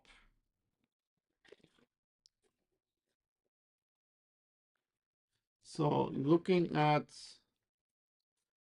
the rear, this one is the right one that I'm looking at in Fusion.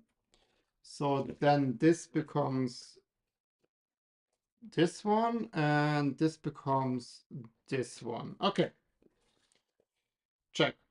Then there's only one of these green ones that fits in here, I think.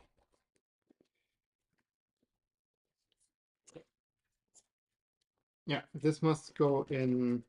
Oh no, it must go in this direction, so it's the other one.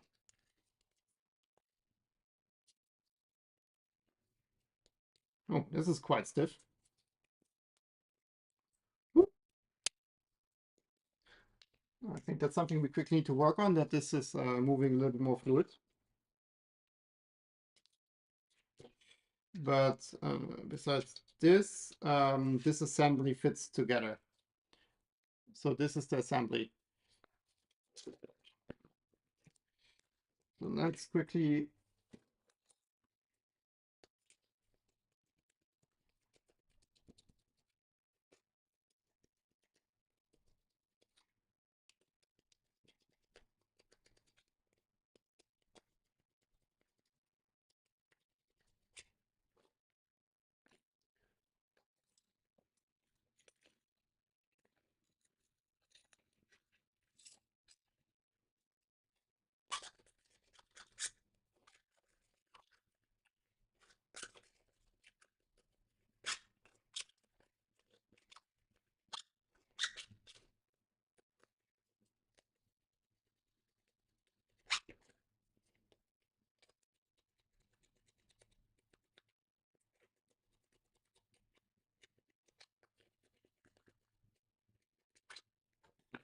Let's see if that did the trick. Not really.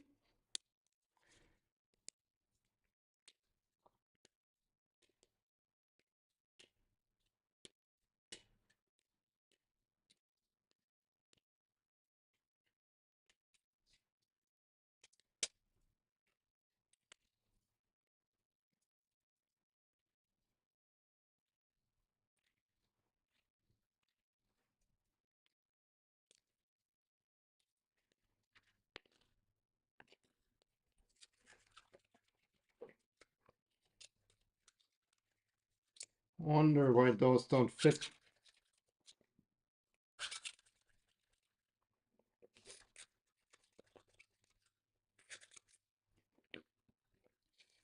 Okay, I think it's good enough. Like you don't need to slide freely, right? You just have to be able to tension them. So that's okay, as far as I'm concerned.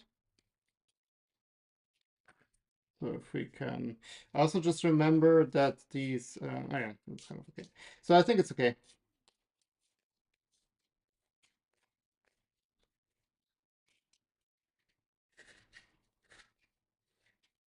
Yeah, it works. You can tension them.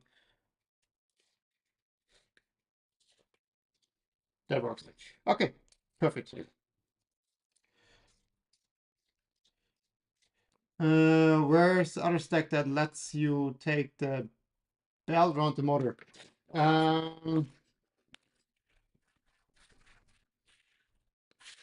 Let's quickly take a look at that, Steve. So the belt. Oh, there's a stack inside here. See? This is the stack you were looking for, right? This is the stack you were looking for. So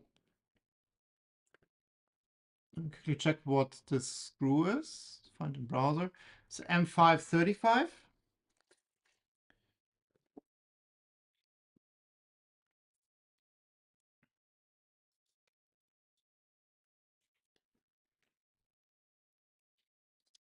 So this goes in here. Yeah, I think these black parts have a bit of an elephant foot. Yes, Steve, I will buy a reamer. Or they're a bit over extruded, one of the two.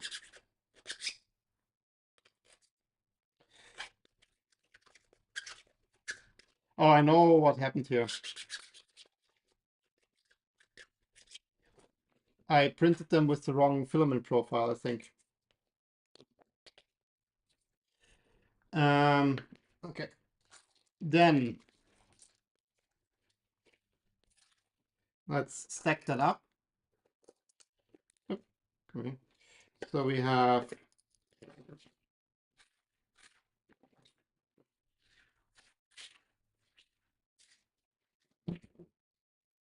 Cat, are you ready? He doesn't like vacuum cleaners.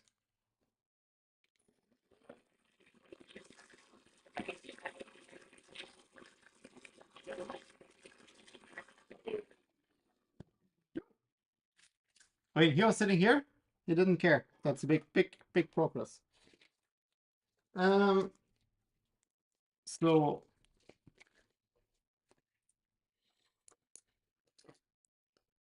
one stack here.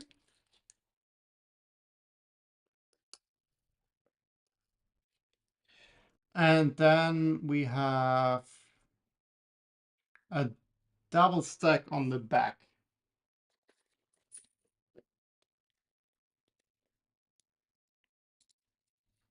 Oh, that was very smart.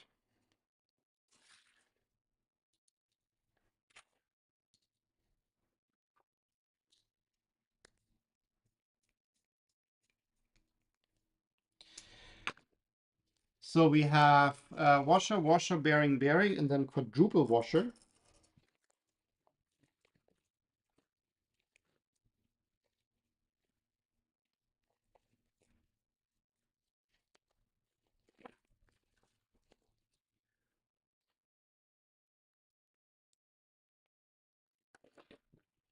There you go.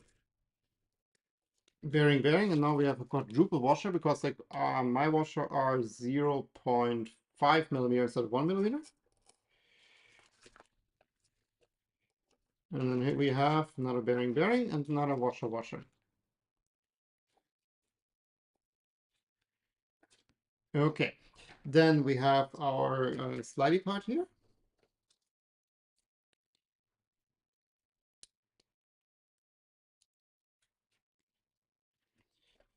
And we have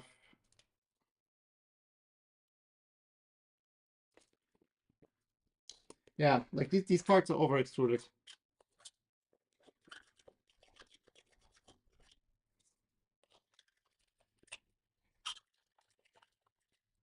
We'll make it work.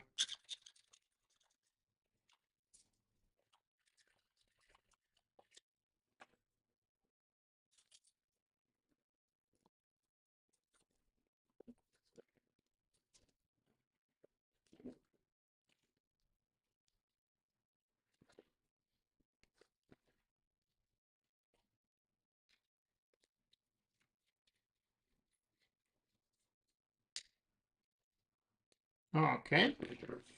And here. Okay, this one goes into the extrusion. And here we have an M5 square nut in that pocket here.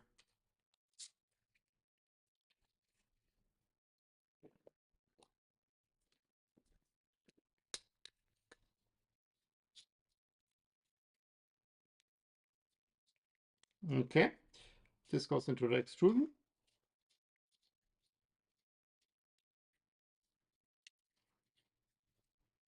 Yeah, this actually slides not quite okay.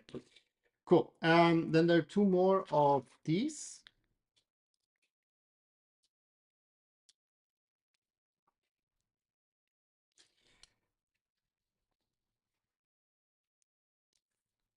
Steve, I sent you the order confirmation for the reamer in Discord after the stream.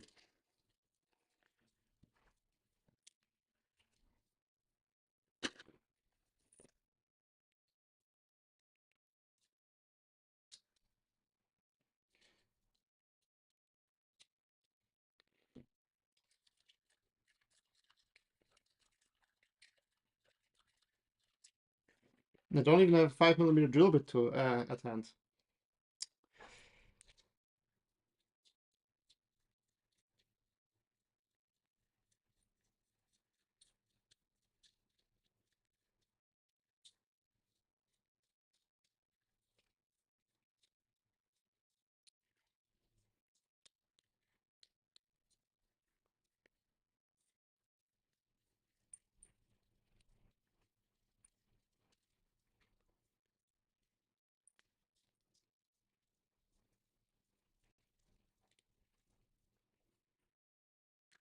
Let's drop our M5 knot in here.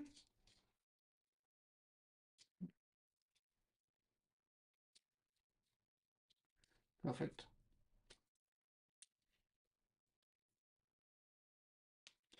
Okay. So that is the drive minus the motor.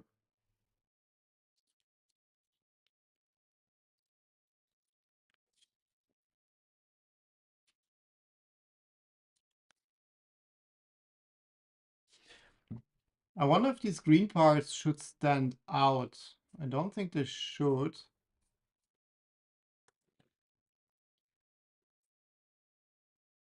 Yeah, see here? In Fusion, they poke out a tiny bit on the bottom. Not really the case for me. Ah, this just barely. Okay. Then what screws do we have here? M325.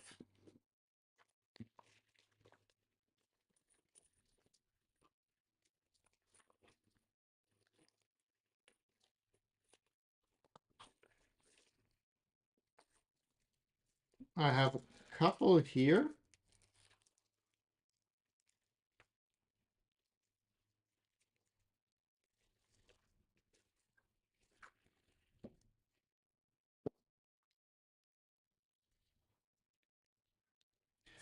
And they just go straight into this green part here. Yeah, okay. Then motors. So we obviously have to adjust.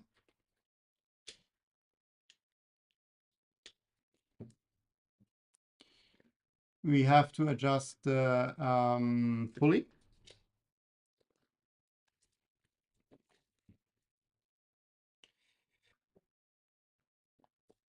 Just to put it in for now.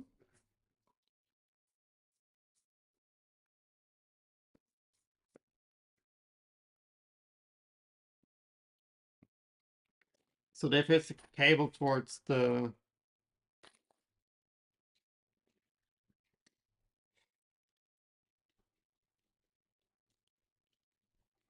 Just quickly check if this. Yeah, okay, so the screws work. That's good. I didn't adjust the pulley now. I think we will do the motors and pulleys next, the belts and pulleys next stream.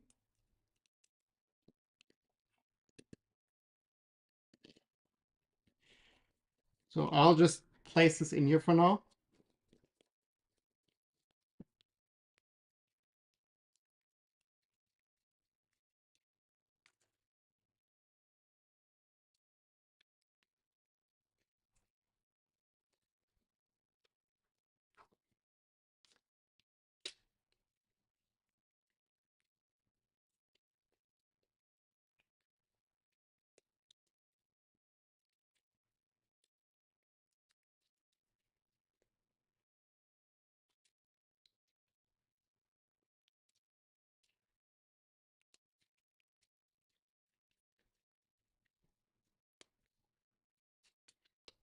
Oh no.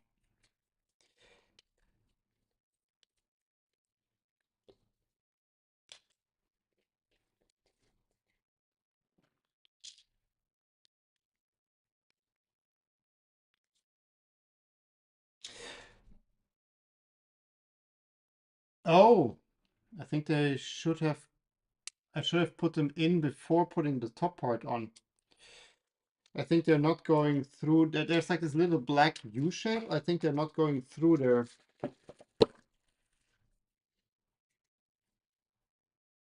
Yeah, the screw head sits on top of there. So, nah. So we first have, before you place this back part here,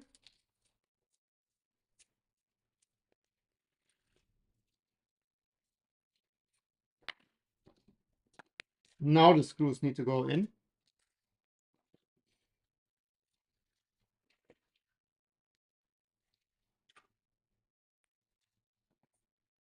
And then this part goes on top.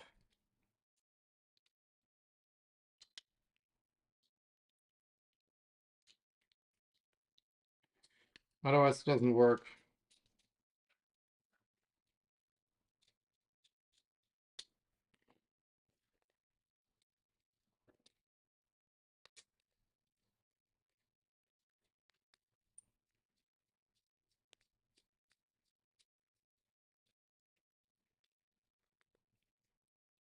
Okay, here we go.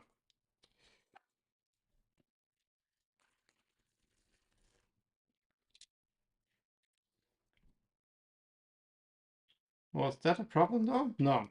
Wait.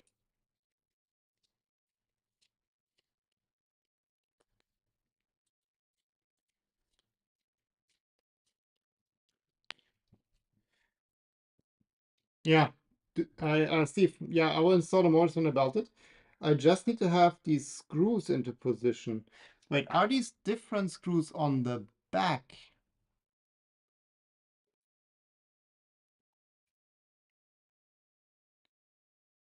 Yeah, okay. So the back one are M330. That's why it doesn't work.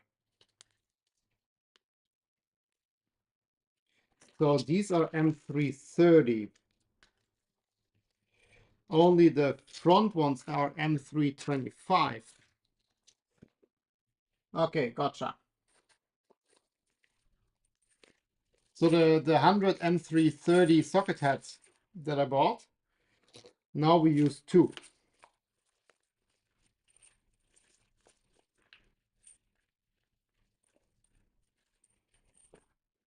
Okay, here we go. Now they are all poking out the same length. Okay, so it has nothing to do with this part. It's just that I used the wrong screw.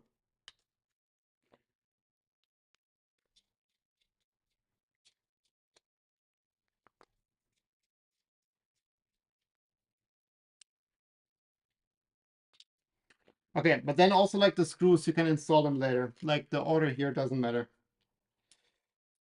That was just me being confused.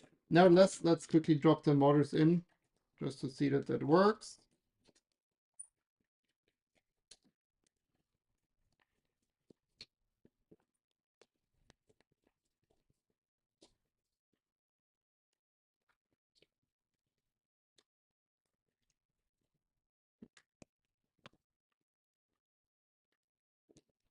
Okay. Yeah, but this doesn't work well now. So I now tighten the motor, and the motor is now tightened against the black. So there's not like enough clearance between the green part and the bottom of the black part.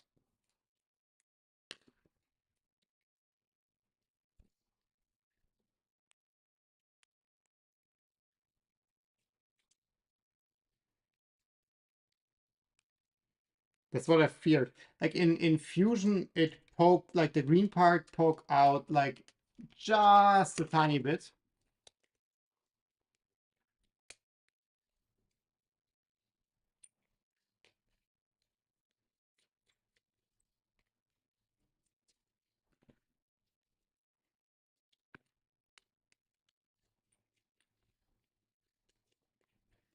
So now basically the green part can slide, like this works. Okay. But if I tighten the motor, these green parts, like they like on this side, they are like, let's say like one layer out here. The green part is like one layer lower, but on this side it's not.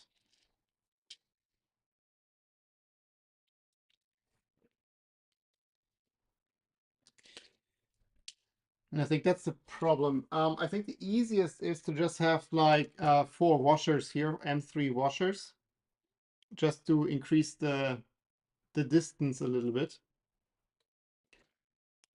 Mm. Well, maybe.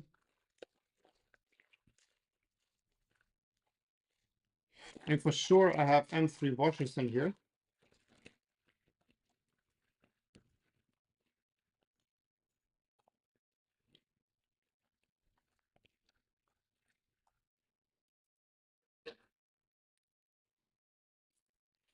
Just to quickly see the size.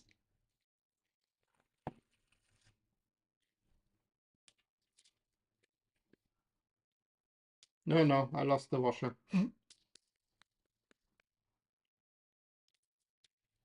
Oh, seriously? Not, here we go. Yeah, so this would most likely work. The M3 washer has the same width. So let me quickly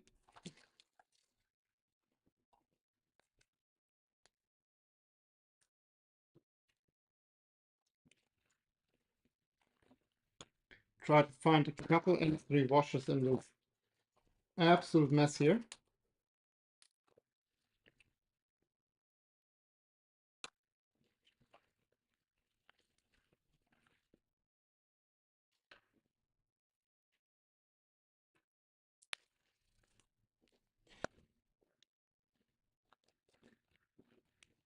Okay, let's see if this improves the situation.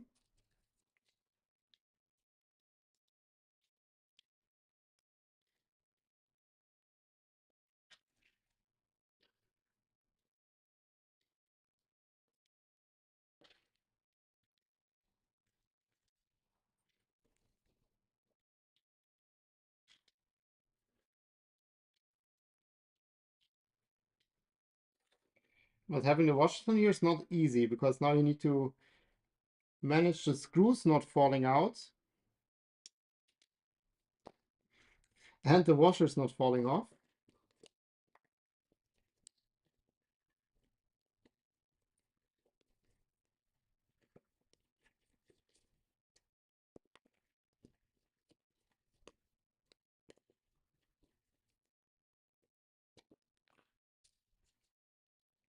Yeah, so like if I tighten the motor now, it's completely locked in place, so we cannot tension the belts correctly. I think it's mostly this screw here.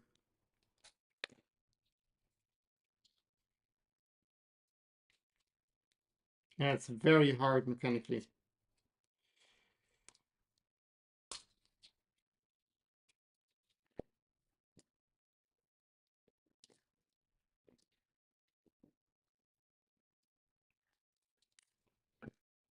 It works a lot better without the motor installed. As soon as you install a motor,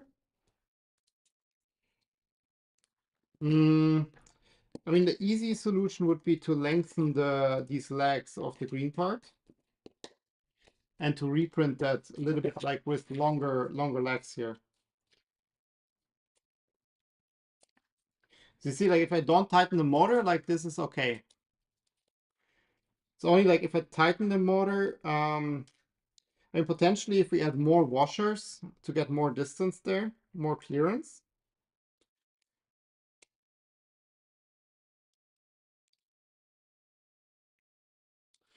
I think it's mostly this front screw. Let's try to add 2 washers instead of 1.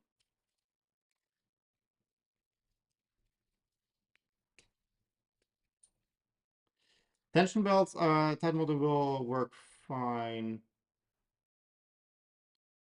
It's also one option, Steve, to just leave it and then like just tension the belts first and then tighten the motors.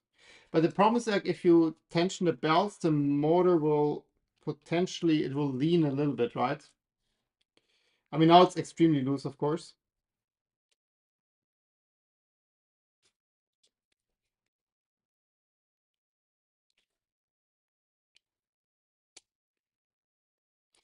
But yeah, we'll make it work. I think it's fine. We'll make it work. But I think that's something maybe to improve in the design to add a little more wiggle room there. Because I think it's fine if these feet are a little bit longer, like you don't lose anything.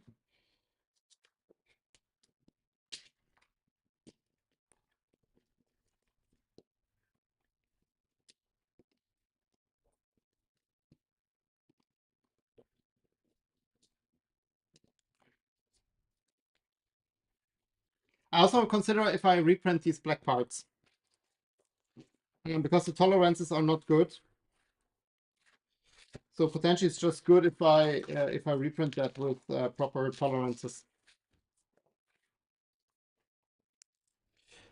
Okay, let's do the other side.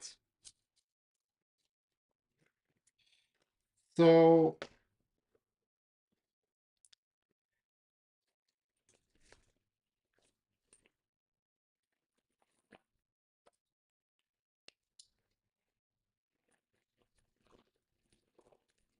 let's start with the M335. Yeah, like they're not, these parts are not good.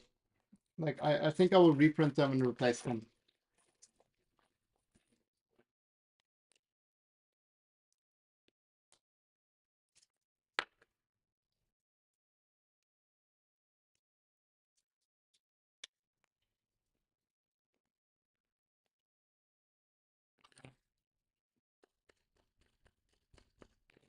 Yeah, I will reprint them.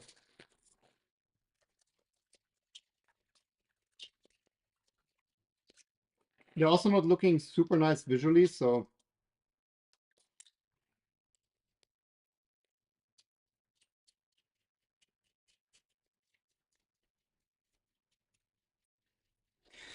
there was so much hassle with the 2.4 not printing properly that at some point I was like, okay, whatever.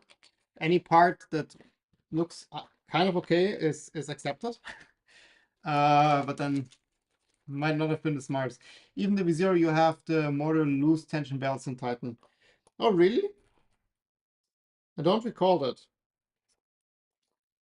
on the V0.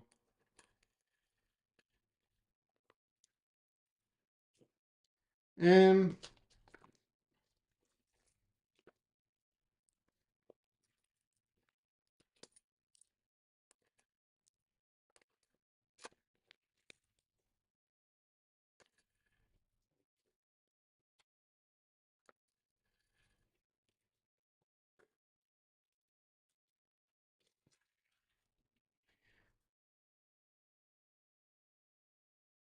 in the back of Titan. Oh, okay. Well, I didn't service my V0 for quite some time, to be honest. It works fine. Oh, actually, not some problem with my tap on the 2.4. Like it doesn't settle fully anymore. Like it does the tap for the mesh, but then it never fully returns to the initial position. Oh wait, am I using now the wrong part here? Mm, yeah, I used the wrong part for the stacks. Okay, I'm not gonna bother with this. I will reprint these parts. We'll put it now together. Um, but I will reprint the parts and then swap them out.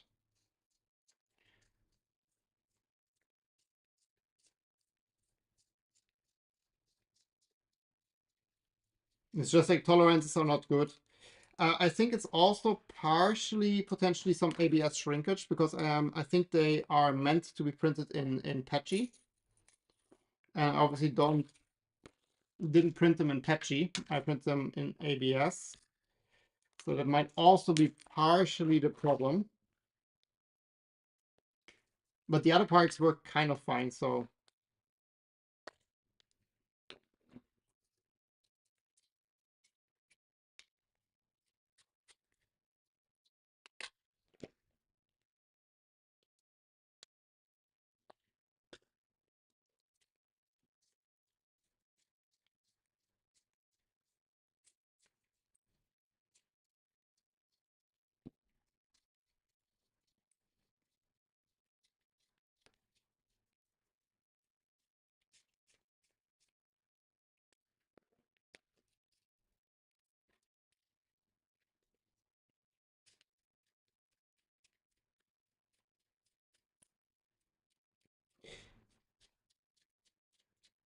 oh, what also could have no, it's a 0.4. Because I know some parts I accidentally printed with 0.6 millimeter nozzle settings. But it's not these.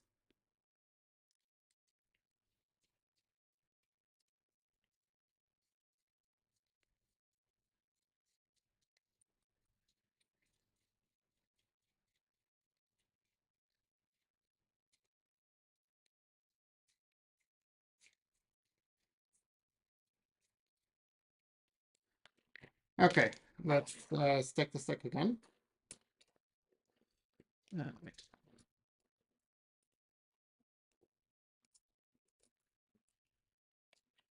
Washer, washer. Bearing, bearing. Quadruple washer.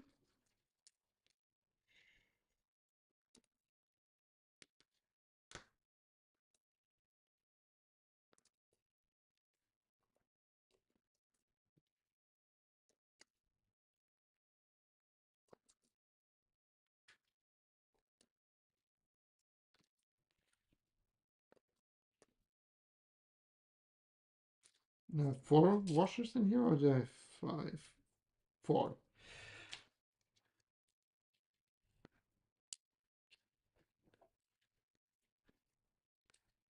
Yeah, there's the last one. Okay.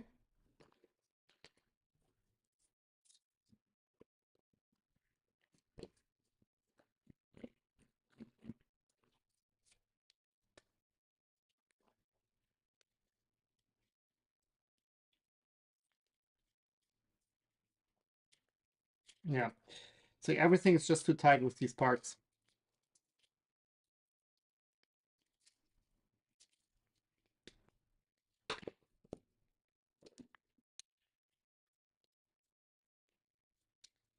Everything is just too tight.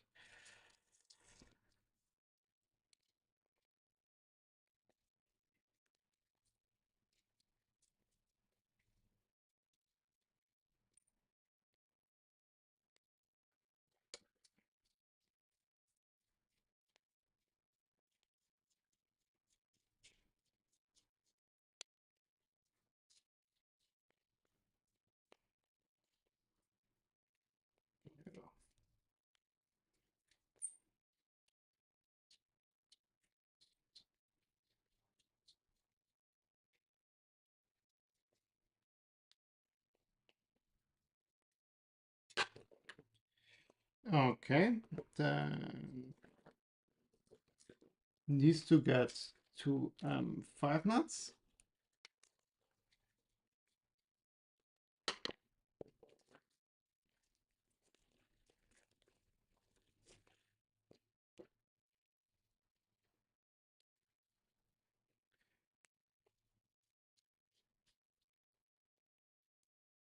Okay.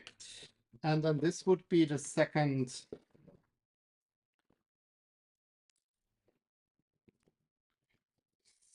motor mount. Yeah, also here like the green parts are not really like poking out.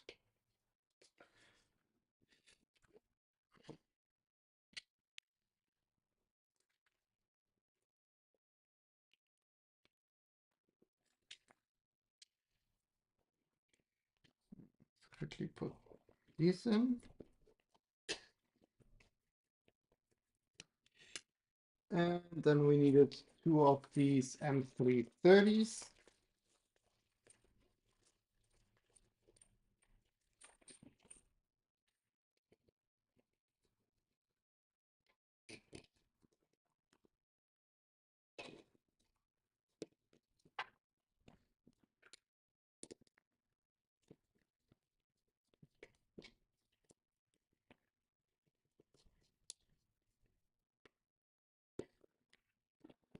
And last but not least,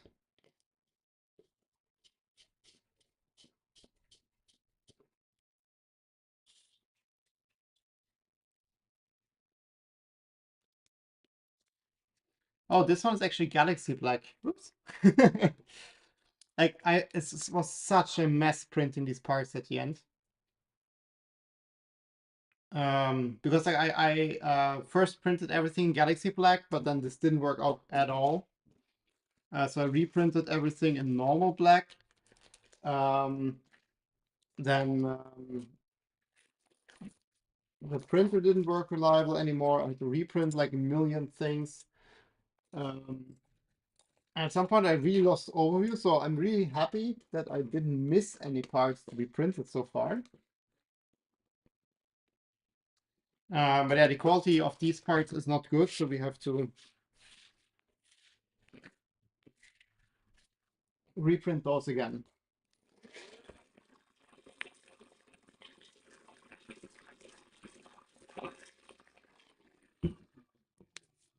Okay.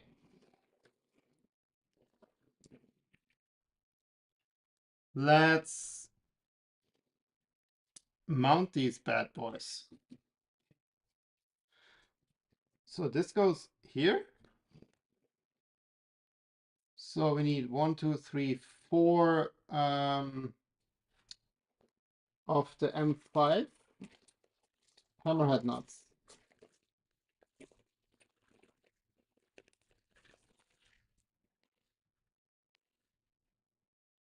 Send M5 through, yeah.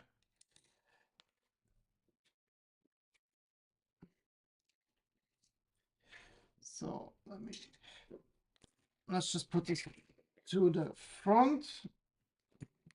That's easier. So we have 2 here and 2 here. Let's first do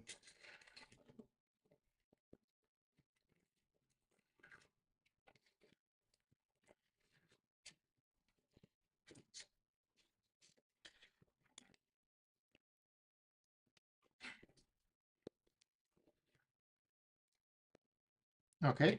But there are also obviously 2 here on the bottom, so these also need to go in.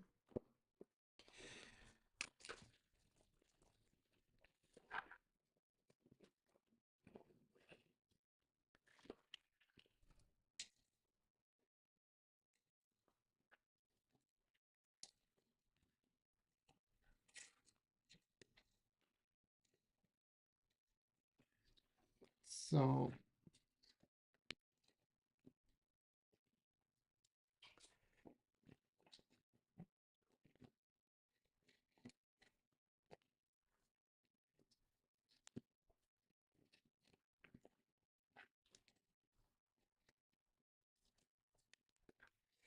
yeah, here's the same issue again. Like these are a little bit hard to reach, these screws.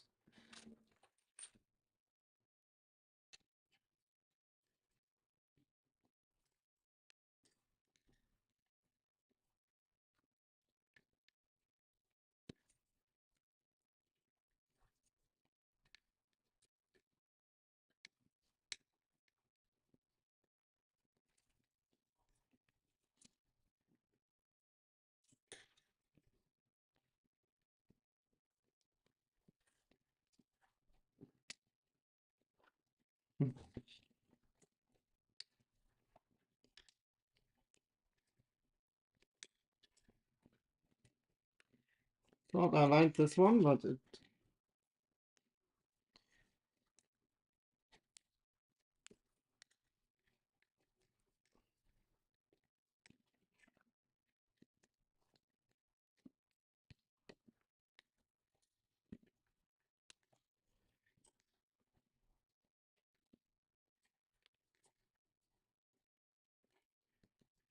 okay.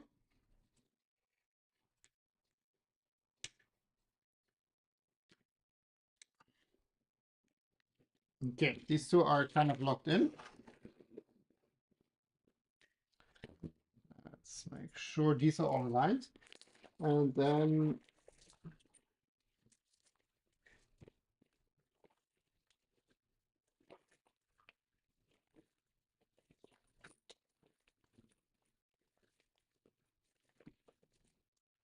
we need some of the M312. I didn't check in Fusion, but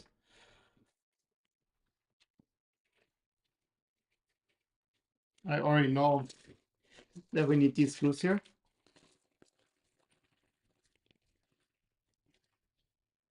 We need 1 more here, 1 more here. Here we need this like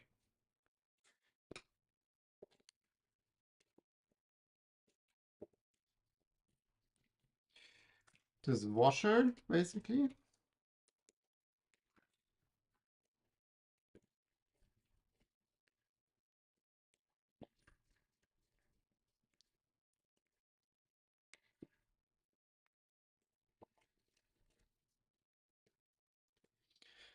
And I think this would be somewhat mounted, but these screws are not fully tightened here. I most likely will not bother now. The problem is that they're like gripping in the plastic. So I will reprint these parts. But yeah, this is good enough. So let's repeat it on the other side.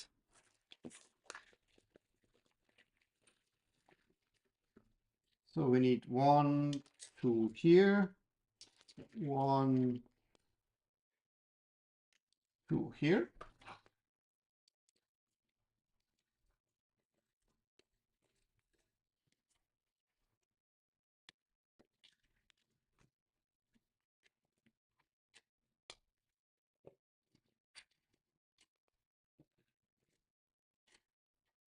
Okay, now we need 2 on the other side.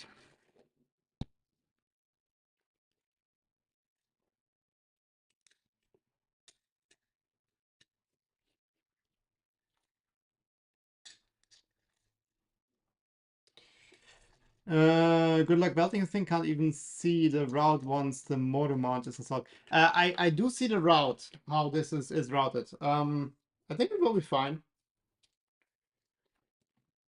But I see why you are confused about the belt route. Wait, let me show you in Fusion in a second.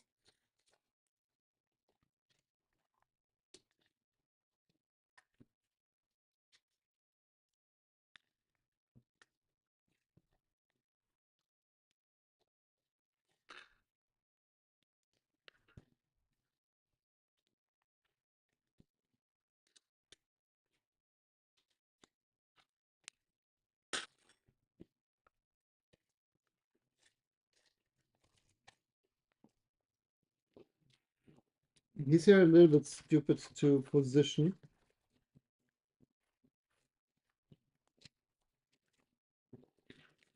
The bottom ones are a bit tricky.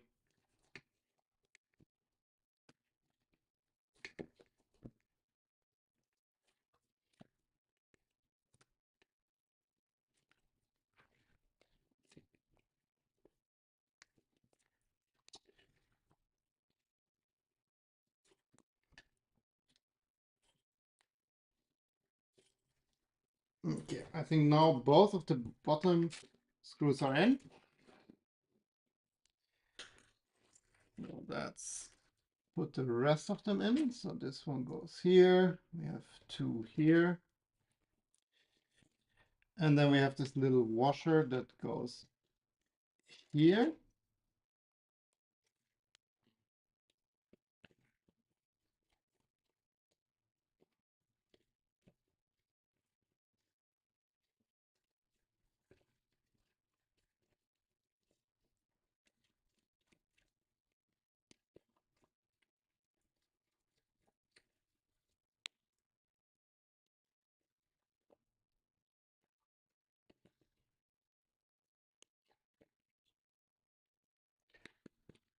Okay. So Steve, let's explore the belt route.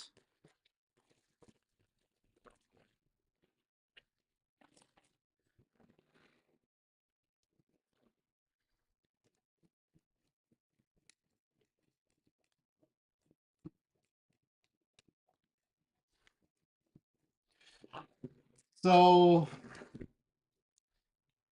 I mean, one belt is easy peasy, right? The bottom one here.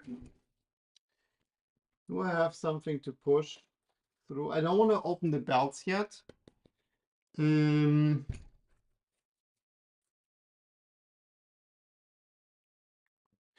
second, I have a spare belt. Let me get a belt. We can. I don't want to open the other belts yet. But let's just grab one of these.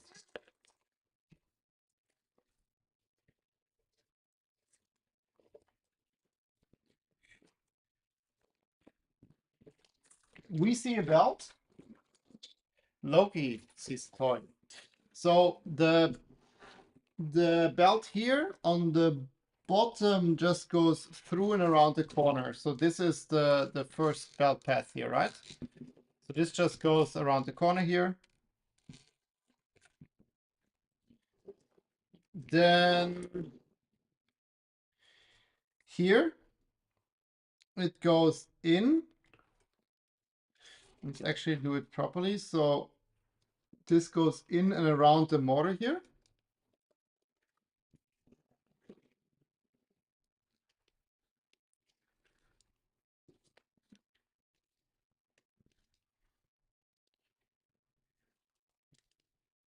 And yes, this will be fun. So there's a hidden stack here. No, it needs to be this orientation. There's the hidden stack in here in the inside.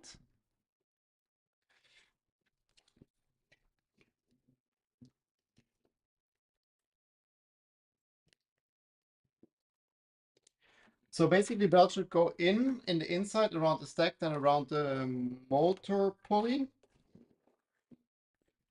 and then on the outside out. That's the theory. So the practice, and I think that's your concern,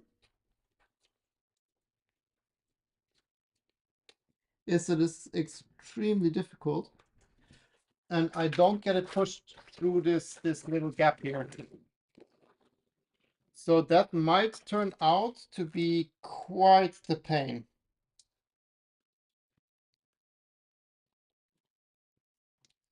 So potentially it would make sense if I'm thinking whether it makes sense to just insert the belt already when you put these motor mounts together.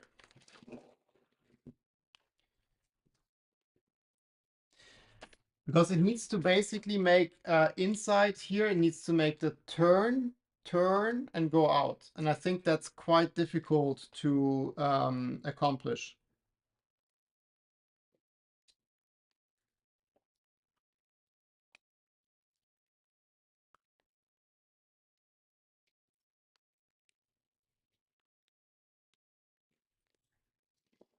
Right? So if you look at it in Fusion from the top,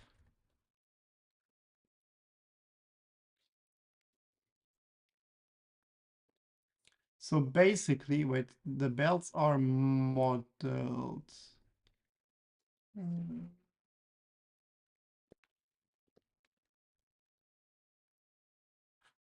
So here are the two belts, Steve. So you see basically the belt here goes in, goes around the bearing, goes around the pulley, and then out again. So it basically does this. And I think this is really hard to push through here manually.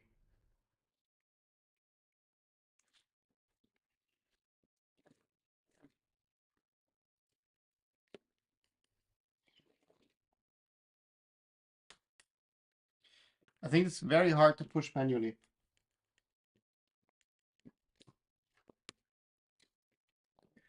I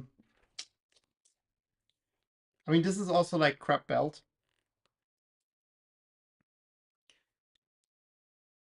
But it needs to go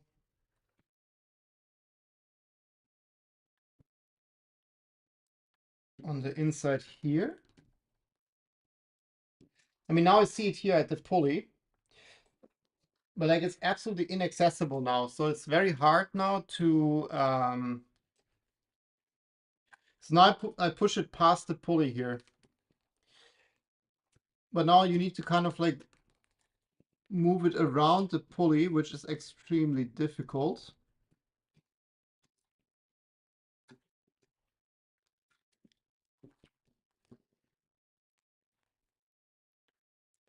Yeah, getting the belt around the motor is absolute pain. So I think it's maybe not the most stupid idea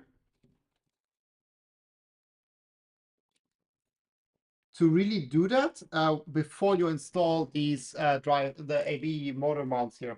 So just like run the belt. So we just have the belt, and when we assemble these, we just put the belt through.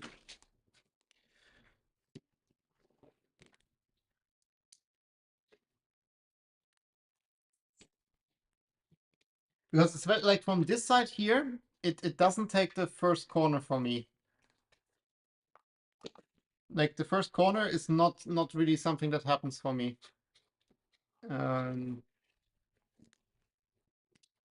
I can't push it through here.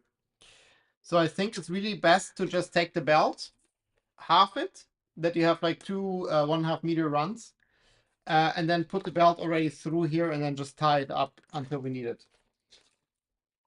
Because I think then you have the least pain in assembling that.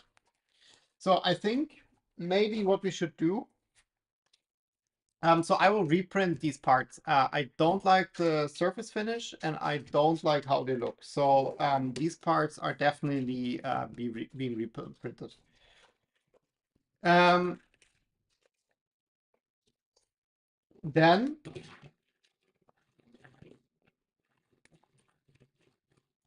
um, these parts I also have to reprint without the support.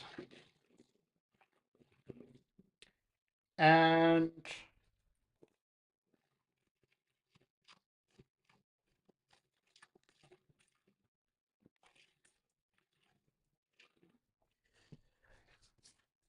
then I think we need to reassemble these. Like I can either reassemble them off stream, but I think if we do the belt, maybe it's interesting to just reassemble them on stream.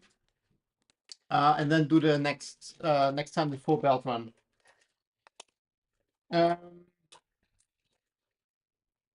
Yeah, I think that's the best, because it's really impossible to run the belt through these now in the assembled state. Like this is the only access you have is like this teeny tiny gap here, and that's not enough to like. I mean, even if you get the belt around the pulley here, I mean, I can push the belt in here, it comes out, but then I have to really maneuver that around here.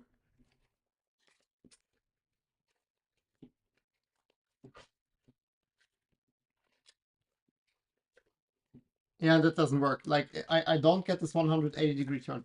So in this state, you can't push the belt through. That's for sure.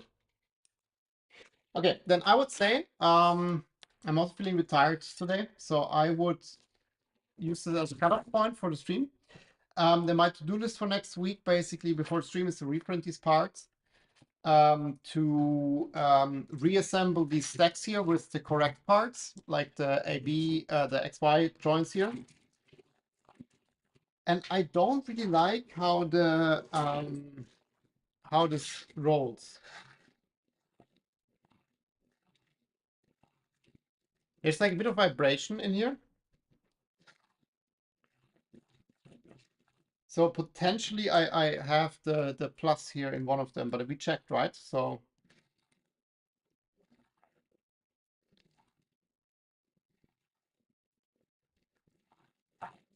but that doesn't feel very good.